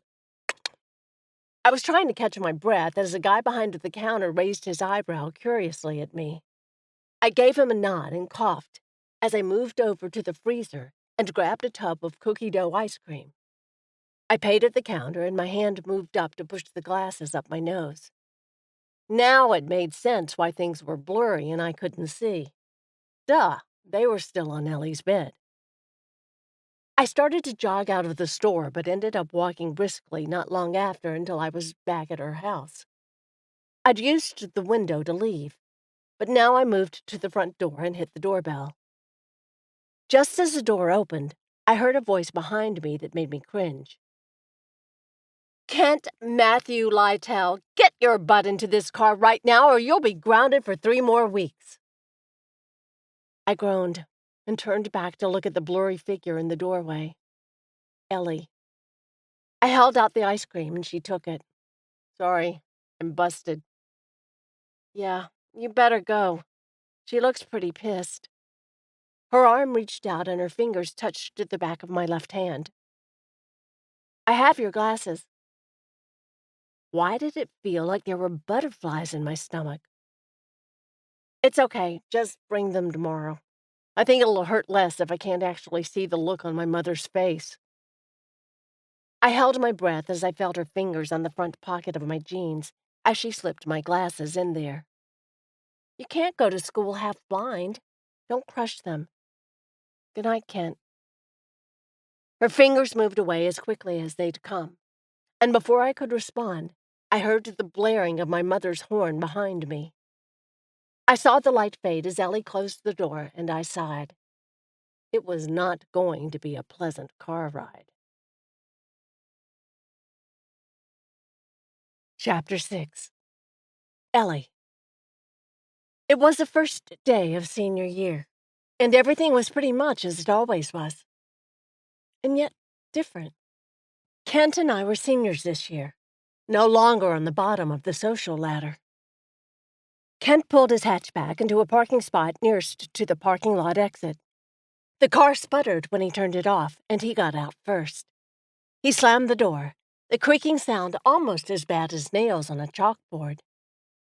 I got out of the passenger side and winced as I noted the car lift an inch higher. All the ice cream trips with Kent this summer had packed on several pounds onto my petite and already plump frame. I wondered how in the hell I was going to get a boyfriend with a body like this.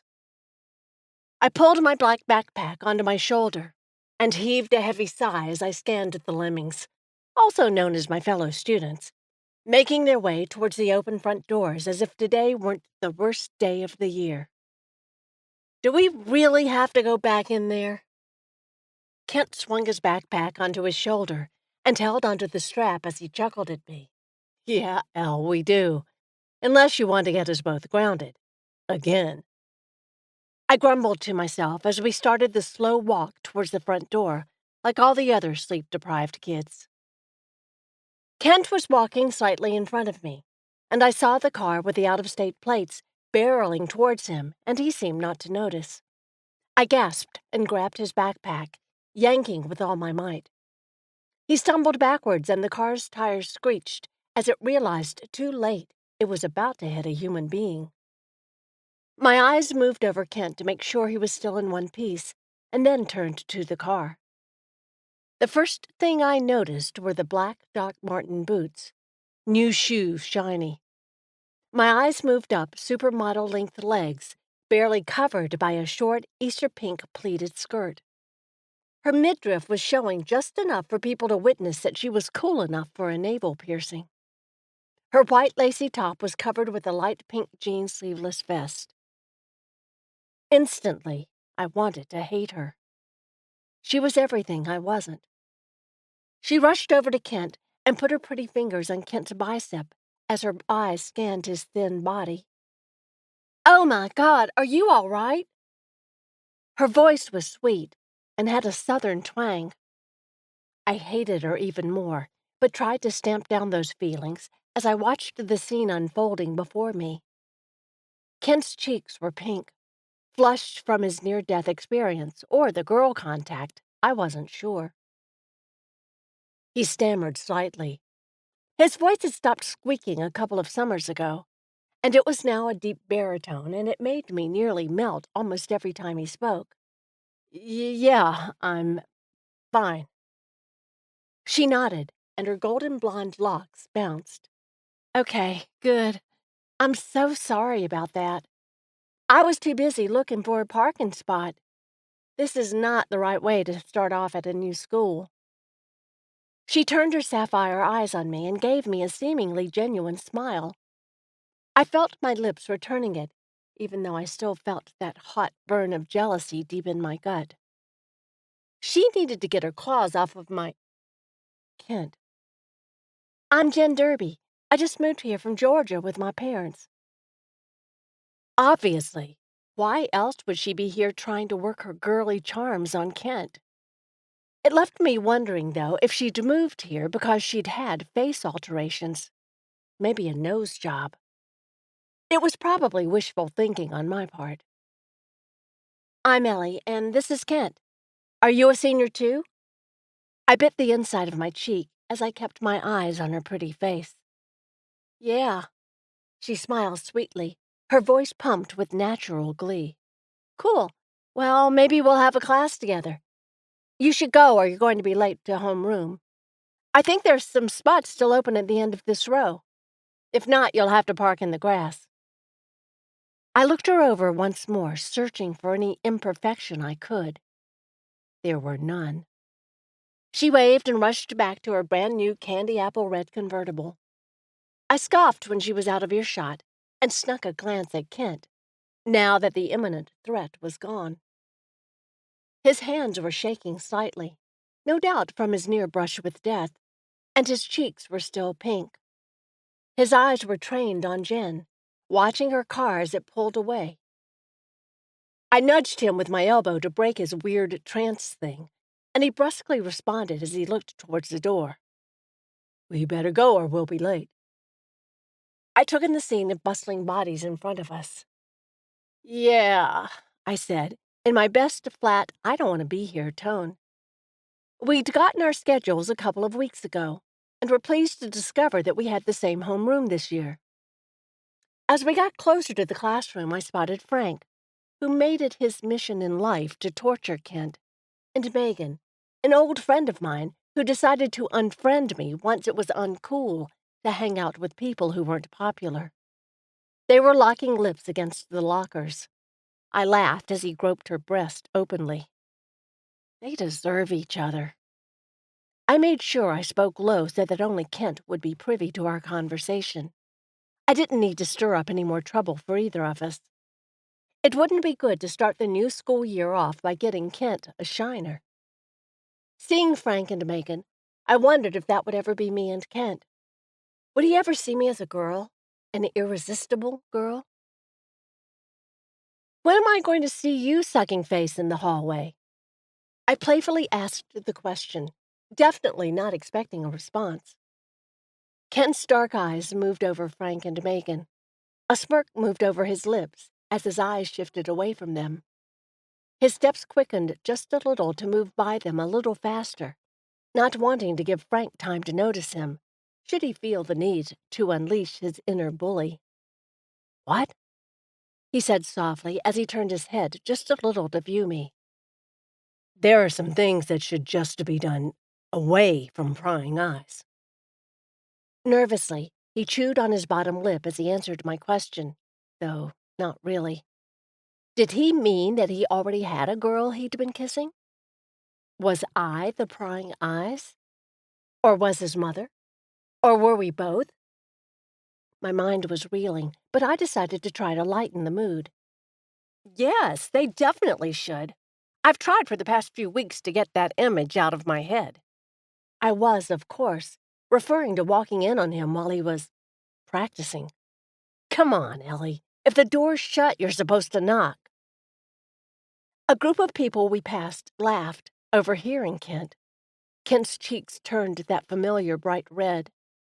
With a shake of his head, he shoved his hands in his pockets and kept walking until we arrived at our homeroom class.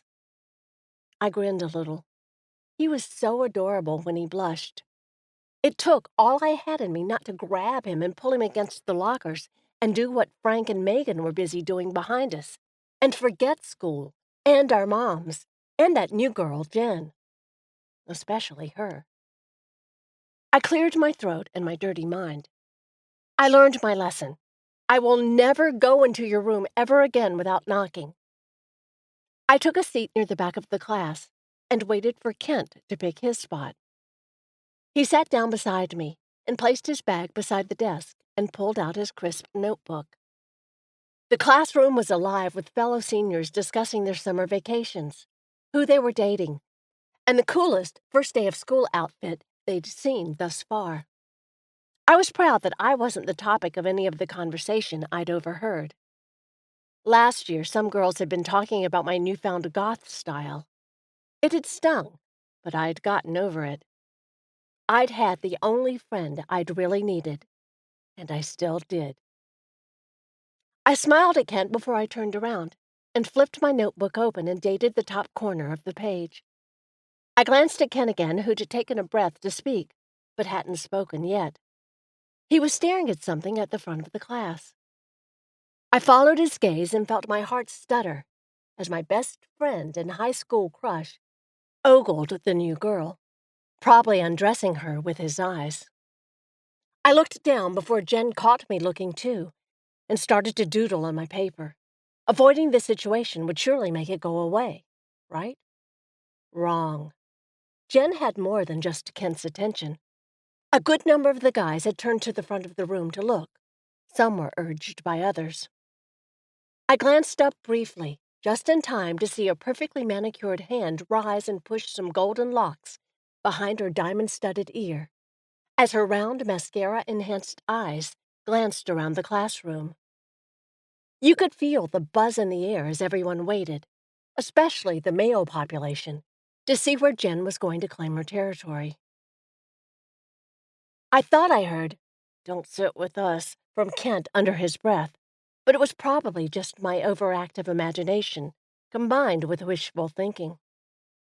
With her eyes set on a spot, she moved down our aisle and took the desk behind Kent. I could see his cheeks were highlighted with the same blush as earlier, and a bit of it had even moved into his ears. I turned my attention to my burning school building doodle and held my breath. I didn't want her to feel like she had to talk to me or Kent. Eye contact had a habit of making people want to say something to you, even if they didn't necessarily want to. The looks that crossed more than one popular face were rather priceless, as the hot new girl took her seat behind the biggest nerd in school. "I'm really sorry about earlier, guys. I hope you don't mind if I sit here." It wasn't so much a question as a statement. Her hand rose and brushed over Kent's shoulder, and I noticed Kent shift in his seat slightly, probably getting aroused just by her little touch. The thought had my cheeks burning in anger. No, it's okay." Kent's reply was followed by his hand raising to push the thick-rimmed glasses up the bridge of his nose. "About the almost killing me this morning, I mean. And it's a free country, so you can sit where you want." Just after those words were finished, a ball of paper bounced off Kent's head and landed on his desk, causing a flood of laughter around us. I had smiled at Jen, being polite, but it quickly turned to a frown when the paper hit the desk. I looked around and glared at anyone who looked suspicious. "Grow up!" One of the poppies, that's my nickname for the popular kids, snapped back at me. "You mean grow out? We don't want to end up looking like you, elephant." The teacher interrupted any further name-calling by clapping his hands loudly. "That's enough, class. We have a lot to do this morning, and if we don't finish it all, it'll be extra homework for tonight, so let's get started." My cheeks were red from the fat remark. I tugged at the bottom of my shirt to make sure my fat rolls weren't showing too much, and kept my eyes trained on the teacher, avoiding looking at either Kent or Jen. Class flew by and I jumped as the bell rang, signaling the end of first period. Everyone around me jumped into motion too, packing things up and preparing to move on to their next class. Kent put his notebook in his book bag and stood, waiting for me like he always did. "Don't pay attention to the morons, Elly. Don't let them ruin your day." Kent always tried to lighten the mood after harsh words from our peers, but most of the time, I wish he'd just let it go and not bring it up again. All he did was reopen the wounds. I didn't need him telling me that they were morons or immature. I already knew these things. It hurt the most that he had been here to witness them. If he hadn't ever heard them, then maybe he could believe they weren't true. Maybe I could believe he didn't see the faults that everyone else so easily did. Jen spoke up and let her voice be heard before I got a chance to respond. "Does that happen all the time? Really?" I saw the slight surprise in Kent's shoulders at the sound of Jen's voice. I glanced from Kent to Jen. "Yep, all the time. We're used to it. You probably shouldn't hang around us, though. We wouldn't want your name getting tarnished by association. And we would understand. It happens all the time." I shrugged as I packed up my stuff and slung my book bag on my shoulder. Jen stood up with us. "I don't really care. It's not like this in most of the private schools I've been to. Everybody generally gets along. It was my choice to actually come to public school." Kent frowned as he moved in beside me. We walked together through the hall. Jen fell into step on his other side. "You'll come to find that we're not exactly the popular kind of people round here. Pretty people tend to hang out with pretty people." The words left Kent's mouth and he blinked, glancing between both Jen and myself. "Oh, I'm sorry, I didn't—" Before he could finish that sentence, Jen cut in. "No, it's okay. I like you guys," she said softly, as her hand once again found its way to Kent's arm. "My class is that way. I'll catch you later." I pointed in the opposite direction and broke away from both of them and disappeared into the crowd. Kent's words had stung, and I had to get away before either of them saw how much. Chapter 7. Elly. I caught up with Kent and Jen at lunch. The two of them were walking together towards the lunchroom, her slender fingers resting on his arm as she talked to him, and he attentively listened. I'd already heard a few comments during third period about the new girl and how she was hanging out with Kent. Everyone was perplexed about why she was hanging out with him.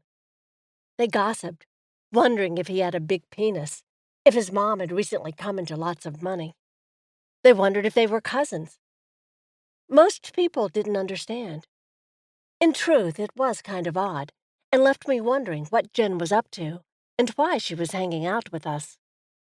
She could move into any social circle, and yet she was trying to move into mine.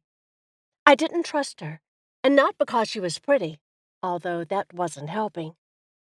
No, there was something about her that rubbed me wrong.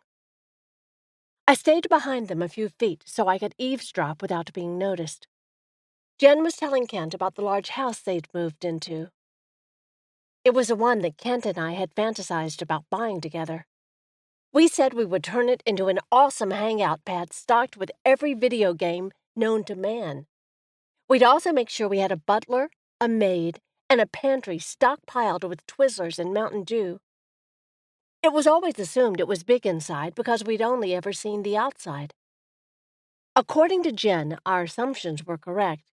It was huge and already filled with a butler, a maid, and a cook. "So, Kenny, how long have you and Elly been friends?" The words came from Jen nonchalantly, and her nickname for him grated on me. I knew a fisher when I heard one, and she was fishing for something. For a long time. We've always been together. For as long as I can remember, she has been around. A little smile crossed Kent's lips as he looked at Jen. He was so clueless, and I was so screwed. Well, I'm jealous. My parents move so often that it's tough for me to keep friends, especially long-term friends. But Daddy promised that we'd be staying put for a while. Jen likewise returned the smile to him. I only saw affection in that smile shared between them, and decided to stay behind, to eavesdrop a little longer. I could hear some people whispering, pointing as I walked behind Kent and Jen. I was starting to feel a little self-conscious alone, but I wanted to hear where Jen was heading with this conversation. I appreciate you showing me around today. It's awesome that we have so many classes together, don't you think? Kent shrugged his shoulders at Jen's excitement. She was stoked, and I knew why.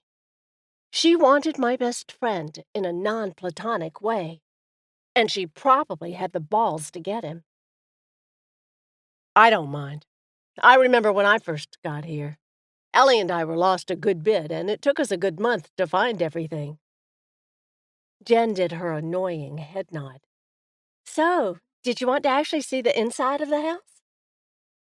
That same blush touched Kent's cheeks as he shrugged his left shoulder. I've got to check with Elly and see if she's free, but I think it would be fun.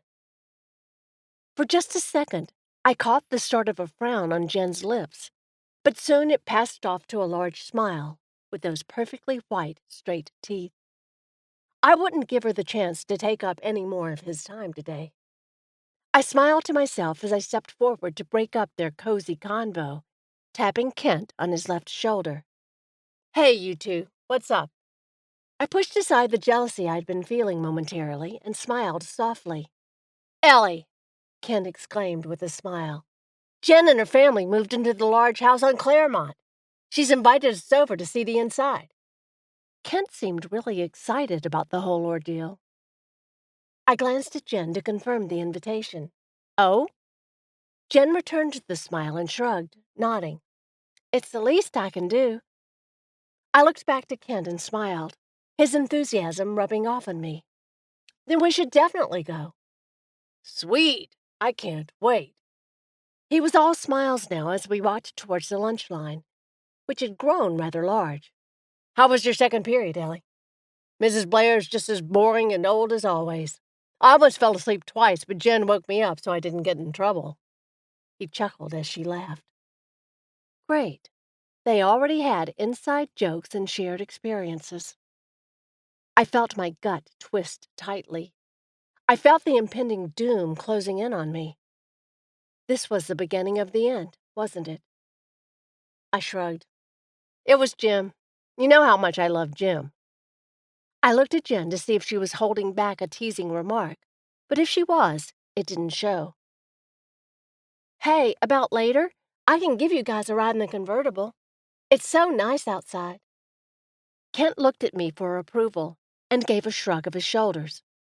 It's up to Elly. He smiled. I melted. I'd do anything for him. Well, maybe you should drive over separately and me and Jen can ride together, so we can get as chummy as you two have gotten. That way we won't have to bother her for a ride home, and you won't have to leave your car here for someone to prank. I glanced at Jen. Would that be okay? If Jen had other thoughts, they were well hidden, her expression neutral. Sure, Elly. Makes the most sense. Jen gave a nod of her head, her hair falling freely around her face. I wanted to stick a bobby pin in it. Sounds like a plan. We can just head over after school, and then maybe you and I can snag a bite to eat after, Elly. I smiled back, happy that Kent hadn't invited Jen to crash our dinner. Can't wait. The rest of the day went by quickly, and after the last period bell rang, I made my way to the parking lot. I stopped at Jen's car and looked around, waiting for her to appear. Crowds of kids were walking out of the school.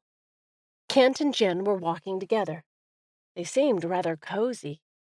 He said something that made her laugh, and she bumped her shoulder into his playfully. I watched in horror as Frank crossed in front of them and shoulder-bumped Kent hard, knocking the glasses from his face. Frank was laughing hysterically as Kent and Jen stopped mid-step. Kent started to bend over to pick up his glasses, but Jen got to them first. I clenched my jaw as I watched Jen clean the lens with her shirt. And if that wasn't bad enough, she opened them and put them back on Kent's face, pausing a moment too long to look him over. Kent ran to his car, probably to hide his stupid teenage boy excitement at being touched by Jen. He looked over at me standing by Jen's car patiently and yelled, "Meet you over there!" His hand rose in the air as he waved to me and got into his car. I heard the squeak of his car door shutting across the parking lot. Jen watched him pull out of the lot as she approached her car. Then her eyes fell on me. Why doesn't he do anything about that guy? Or anything about the other people who pick on him? I moved around to the passenger side of the car, both hands tight on my book bag strap. He's not a confrontational person. I smiled softly.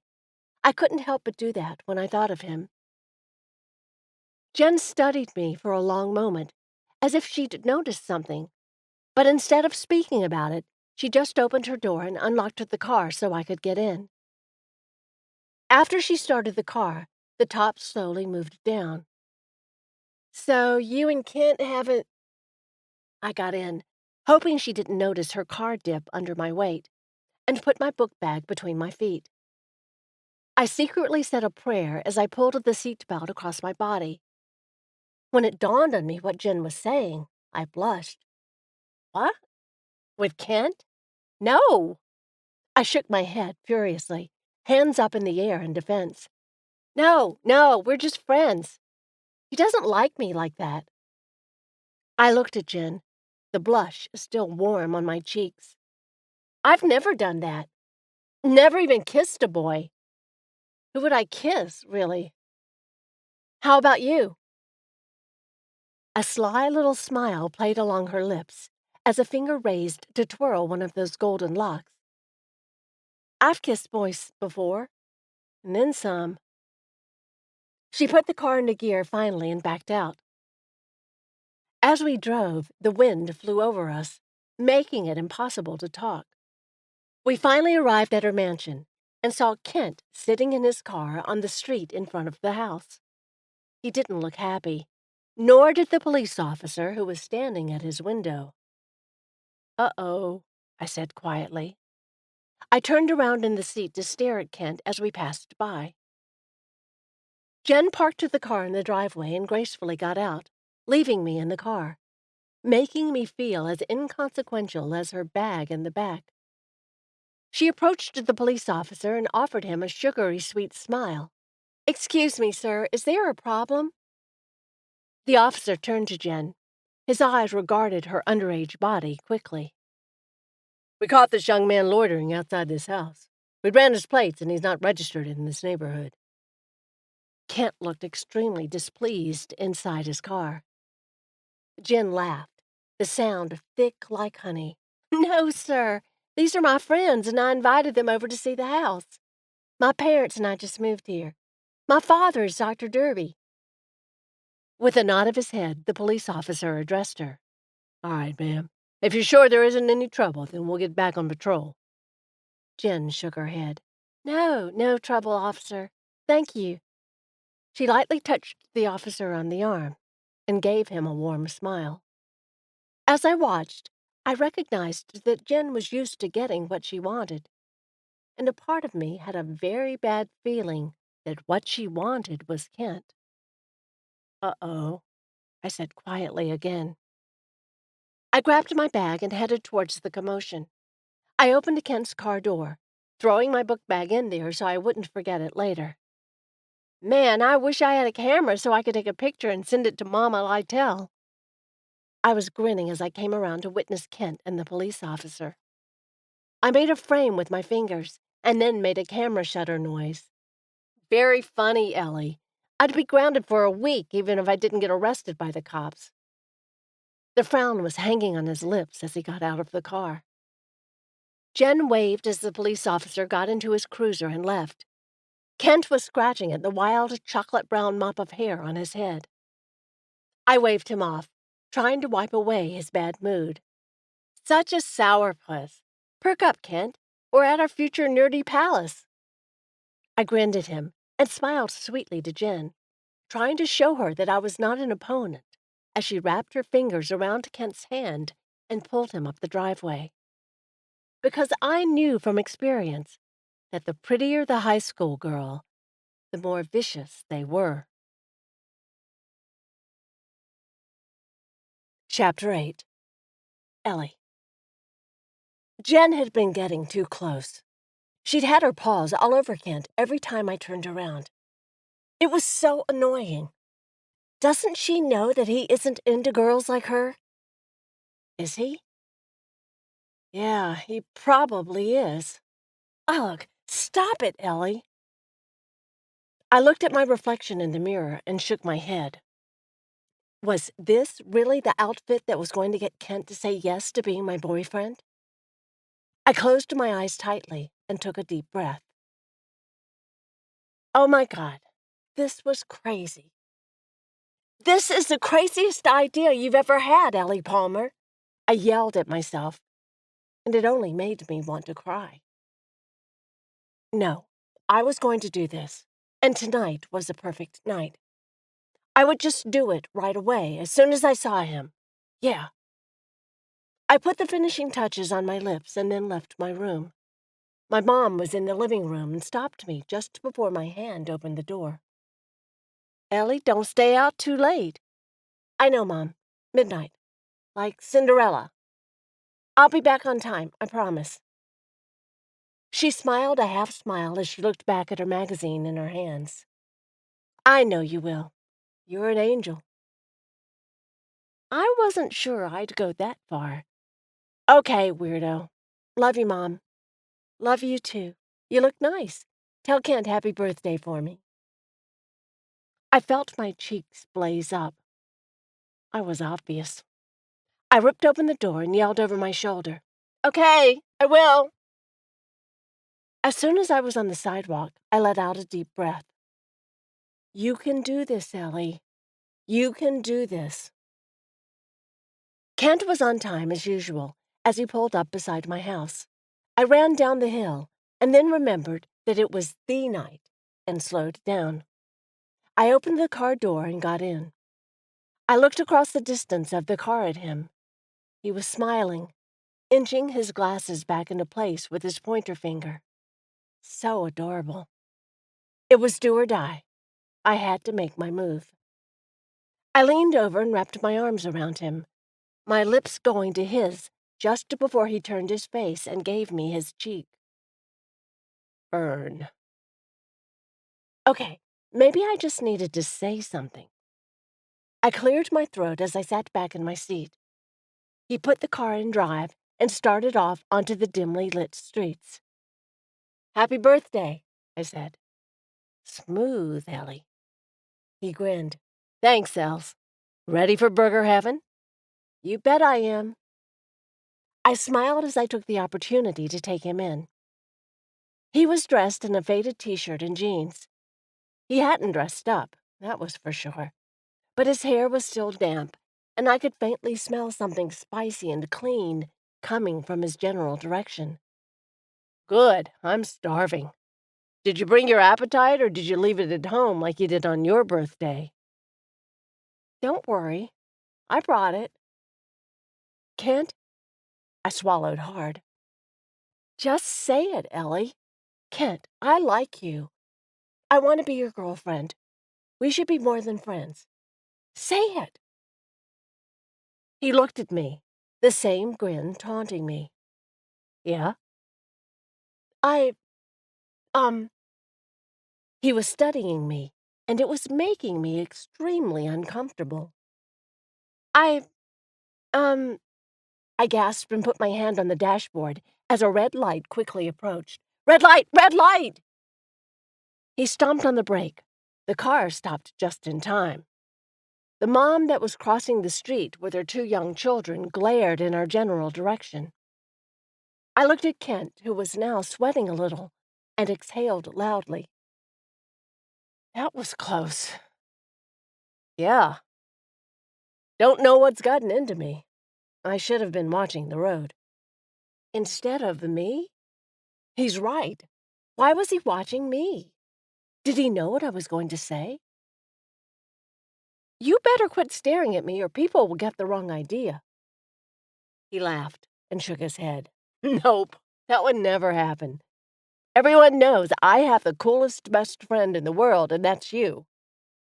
I was staring at you because you have something under your eye. I yanked down the sunshade and then the cover for the vanity mirror and stared at a big blob of mascara that had somehow come loose. Damn it. I looked around for a tissue or a napkin, but there was nothing. Had he cleaned his car? I opened the glove box and screamed when a box of condoms fell out of it and into my lap. I held them up between two fingers and tried to get them back into the glove box. Elly, they're not opened. Just stick them back in there. He grabbed for them and then threw them into the glove box, slamming it loudly. His cheeks were burning red along with his ears. I'd never seen him so embarrassed. Sorry. I swiped at the glob until it was gone, and then wiped my dirty finger on the bottom of my black shirt. It would blend in well enough. Awesome. My mind was now stuck on the condoms. Why did he have condoms in his car? Was he expecting to use them? With Jen? The thought made my stomach tighten with disgust. I swallowed back a little bile and cleared my throat as I put the sun visor back up. We parked in Burger Heaven's parking lot and quickly got out. Neither of us wanted to talk about what had just happened. If we were good at anything, it was avoiding sticky topics. I closed my eyes. The word sticky was making me think of Kent with his hand around his... Quit it, Elly! Focus! I cleared my throat and followed him to the counter. 2 doubles with bacon and cheese, a large order of cheese fries, and 2 Mountain Dews, please. Kent reached for his wallet, but I was already ready with a 20 in hand. I slapped it on the counter and smiled victoriously at him. He grinned and nudged me gently with his elbow. Thanks. Birthday treat, you know that. Yeah. I took the change and slid it into his pocket. He looked a little flustered, and I smiled to myself. He was going to say yes. We would soon be Elly and Kent, GF and BF. He grabbed at the tray as I grabbed at the drinks, and we found our usual spot in the farthest corner away from the little shop. I put straws in both of our drinks while he set out the food and napkins. So, what are you going to wish for this year? I asked him after I took a sip of my dew. I'm going to wish for world peace, of course. He winked and then picked up a fry. I did the same, and we tapped them together. To world peace, then. To world peace, he repeated with a grin. We both ate a cheesy fry and panted with mouths open as we tried to let some steam escape as the burning hot potatoes touched our tongues. We laughed when we finally got them down and started in on our burgers. So, I have something that I need to tell you. Or ask you. Or both. I chewed slowly, watching him as he ate. He wasn't lying. He was hungry. He barely took a breath between large bites. He watched me expectantly while he devoured his food. Well, you and I have been friends for a long time, and I watched as the crinkly paper underneath our food started to move. I blinked and looked up at the sky, and then winced when 2 large raindrops landed on my face. Oh, God, it's going to rain. Like, bad. We have to get our stuff to your car. It was too late. The sky opened up and started to hit us with everything it had. By the time we'd gathered our things and gotten into the car, We looked like two pathetically wet street dogs. I was angry, sad, bitter. Why had it chosen right now to rain when I was about to pour my heart out? I looked over at Kent, and he was smiling. Why do you look so happy? Look. He pointed, and I struggled to see what he saw. And when my eyes finally landed on Megan trying to calm Frank down after he stepped into a huge muddy puddle, I laughed too. He was shaking out a very brown leg. Happy birthday from the heavens, I said, and suddenly I was giggling. Chapter 9. Kent. I was still watching Frank sink into a large puddle on instant replay in a loop in my mind as we stepped up to my front door, my sneakers squishing with water. Just before I put my hand on the doorknob, I felt Elly's hand around mine, pulling it towards her. I squeezed her hand and nodded towards the door. Come on. Wait, she said softly. Something was wrong. My smile slipped, matching her serious expression. What's wrong? Nothing is wrong. She was staring at our hands, some of her hair falling into her face. I reached out and put it back into place, and at that moment she looked up at me. Her large hazel eyes filled with fear, anxiety, uncertainty. She was freaking me out. What? Kent, I like you a lot, and... The front door opened and Jen stepped out. I blinked and stuttered, to my annoyance, as I let Elly's hand go. Jen! Hey! What are you doing here? I wasn't about to miss your birthday. I hope it's okay that I came over. I was ecstatic and relieved to see her. I hugged her to me. Her hands went to my still wet back. They felt so good and sent goosebumps over me. I pulled back and looked between Elly and Jen. Both seemed so uncertain of the other. It's absolutely okay. Elly and I were just going to play video games until our curfew was up. I nodded to Elly, silently hoping she would understand that I wanted Jen to join us. I wasn't weary of her anymore. She had opened up to me a few days ago about her past, about all the douchebag jocks she'd gone out with that she didn't have a taste for anymore. She'd told me she wanted to try a good guy. I figured she was talking about me, but I wasn't completely sure. She kissed me, and then I ran as fast as I could away from there. I wasn't sure what was going to come next. Elly smiled at me, and I felt the tension in my shoulders ease considerably. She understood. Thank God. She was such a good friend. I was afraid she wouldn't play the wingman part so well because she was a girl, but she was doing a great job. Shall we, ladies? I reached for the door handle again, and this time we entered, me at the rear. My eyes had to adjust to the darkness, but once they did, I saw a well-lit cake in the middle of my kitchen table. Jen's hand touched my back, and, despite the cold fabric against my skin, I felt my cheeks sizzle. Happy birthday, Kent. Your mom told me about your tradition, but I noted that it didn't involve any cake. That was because Elly wasn't a huge cake fan, so we usually skipped it. But I wasn't about to tell Jen that. I hugged her tightly before pulling away and looking at the glowing cake. It was magnificent. Thanks, Jen. I've kind of missed cake. Elly walked away from the table and into the kitchen.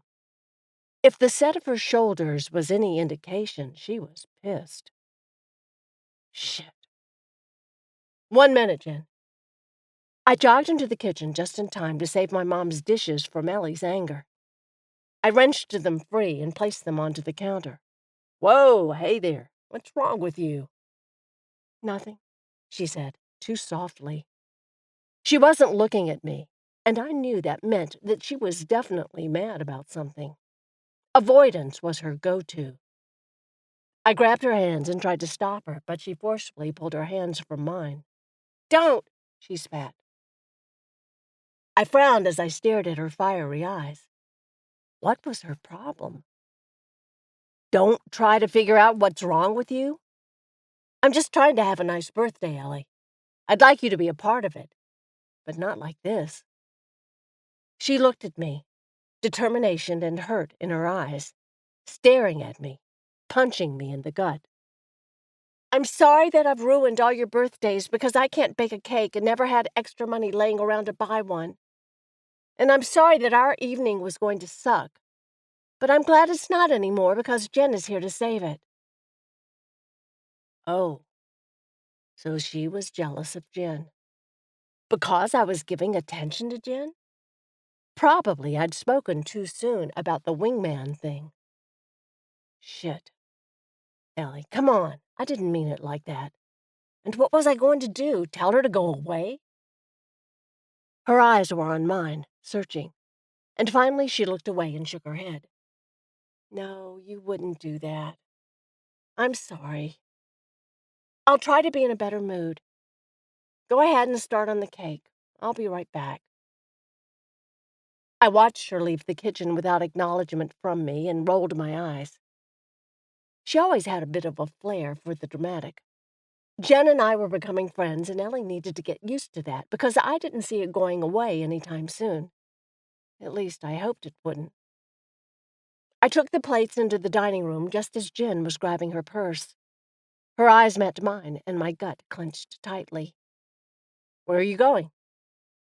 I didn't mean to ruin your birthday thing. I'm sorry. I set the plates down quickly and wrapped an arm around her and quickly took my arm away once I realized I was still sopping wet. No, you didn't. Don't worry about Elly. She'll be fine. Jen looked over her shoulder towards the bathroom. Are you sure? I shook her gently until she looked back at me. I'm sure. She smiled and set her purse back down. All right, if you're sure. I definitely am. Then blow out the candles and make a wish. They're almost all the way melted. It was time to make a wish. I wished for Jen to want something more. I wanted something more. I wanted to kiss her and to touch her, even if it was in secret. I knew she was the kind of girl who would be worth that.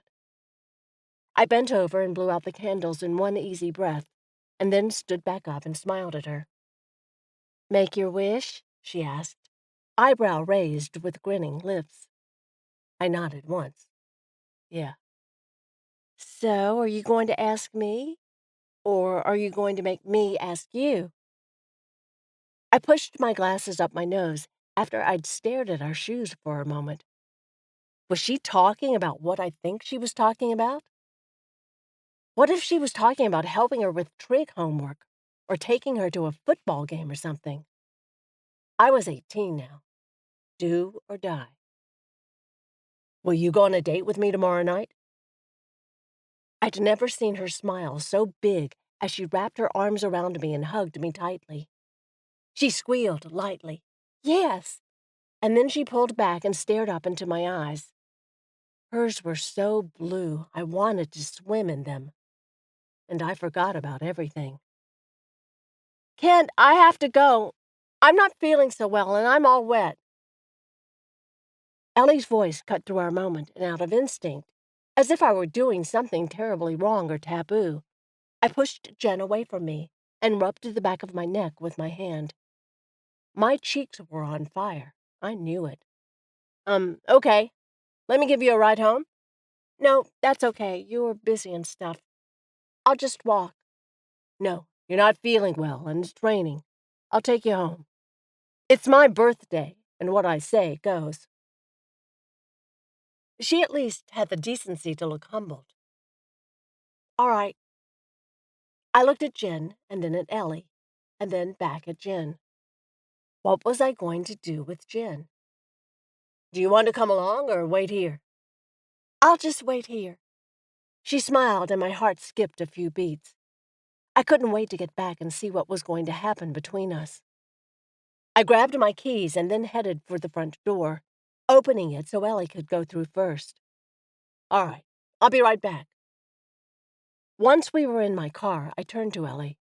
We were both shivering from the cold. Are you going to throw up? I reached out and turned the heat all the way up.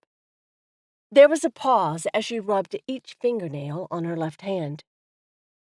No. Is this because of Jen? Another pause as she did the same to her right hand. No. I didn't believe her, but I didn't have time to argue with her right now. Jen was waiting on me. I pulled away from the curb and headed for her house. So, I think Jen and I are an item. Or maybe we're just going on one date tomorrow. I'm not sure. But either way, I wanted you to hear it from me first. Oh, that's great. She didn't make it sound like it was great. Her voice was flat and severely lacking enthusiasm. Soon we were parked in front of her house. I grabbed onto her arm when she tried to leave and didn't start talking until she was looking at me. What's wrong, Elly? She tried to yank her arm away, but I held it tight. Something was eating at her, and I wanted to know what it was. I had to know. Nothing. The deadly girl answer. It was something. Something big. But I had no idea what it could be other than Jen. I'm sorry she busted in on our party. Are you? I don't think you are. It doesn't matter. I have to go and you have to get back to her. Your girlfriend or whatever. There was bitterness, but I didn't understand why. Are you mad because you don't like her? She stared at me, her eyes welling with tears.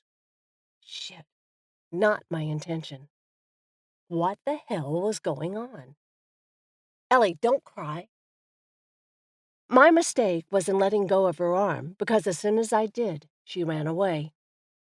I moved to get out of my car, but when her mom came to stand in the doorway and waved at me, I simply waved back. I could talk to her about it tomorrow. We wouldn't get anywhere tonight anyway. And I had a guest at home.